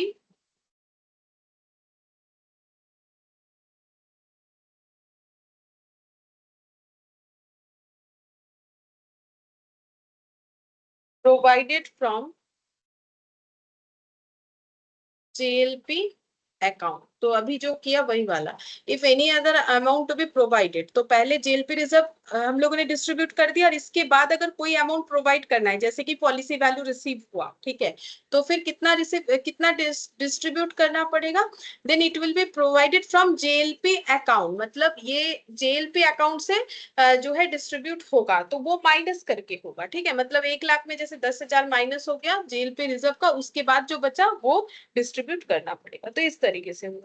और इस पे हमारा क्वेश्चन है इलास्ट्रेशन 7 है, 8 है, इलास्ट्रेशन 7, 8, 9 और एक प्रैक्टिकल क्वेश्चन है, और एमसीक्यूज जो है और ट्रू फॉल्स, ये हमारा बाकी है। तो देखते हैं नेक्स्ट क्लास में, आई होप हो जाएगा, या फिर एमसीक्यू और ट्रू फॉल्स शायद रह जाए। ठीक है, बाकी क्वेश्चंस तो कंप्लीट हो जाएगा, लेकिन इसे बहुत अच्छे तरीके से देखना। बाई चांस अगर एग्जाम में क्वेश्चन जेएलपी वाला आया तो कंसेप्ट के बिना नहीं कर पाओगे। ठीक है, ठीक है, फिर आ जाइए।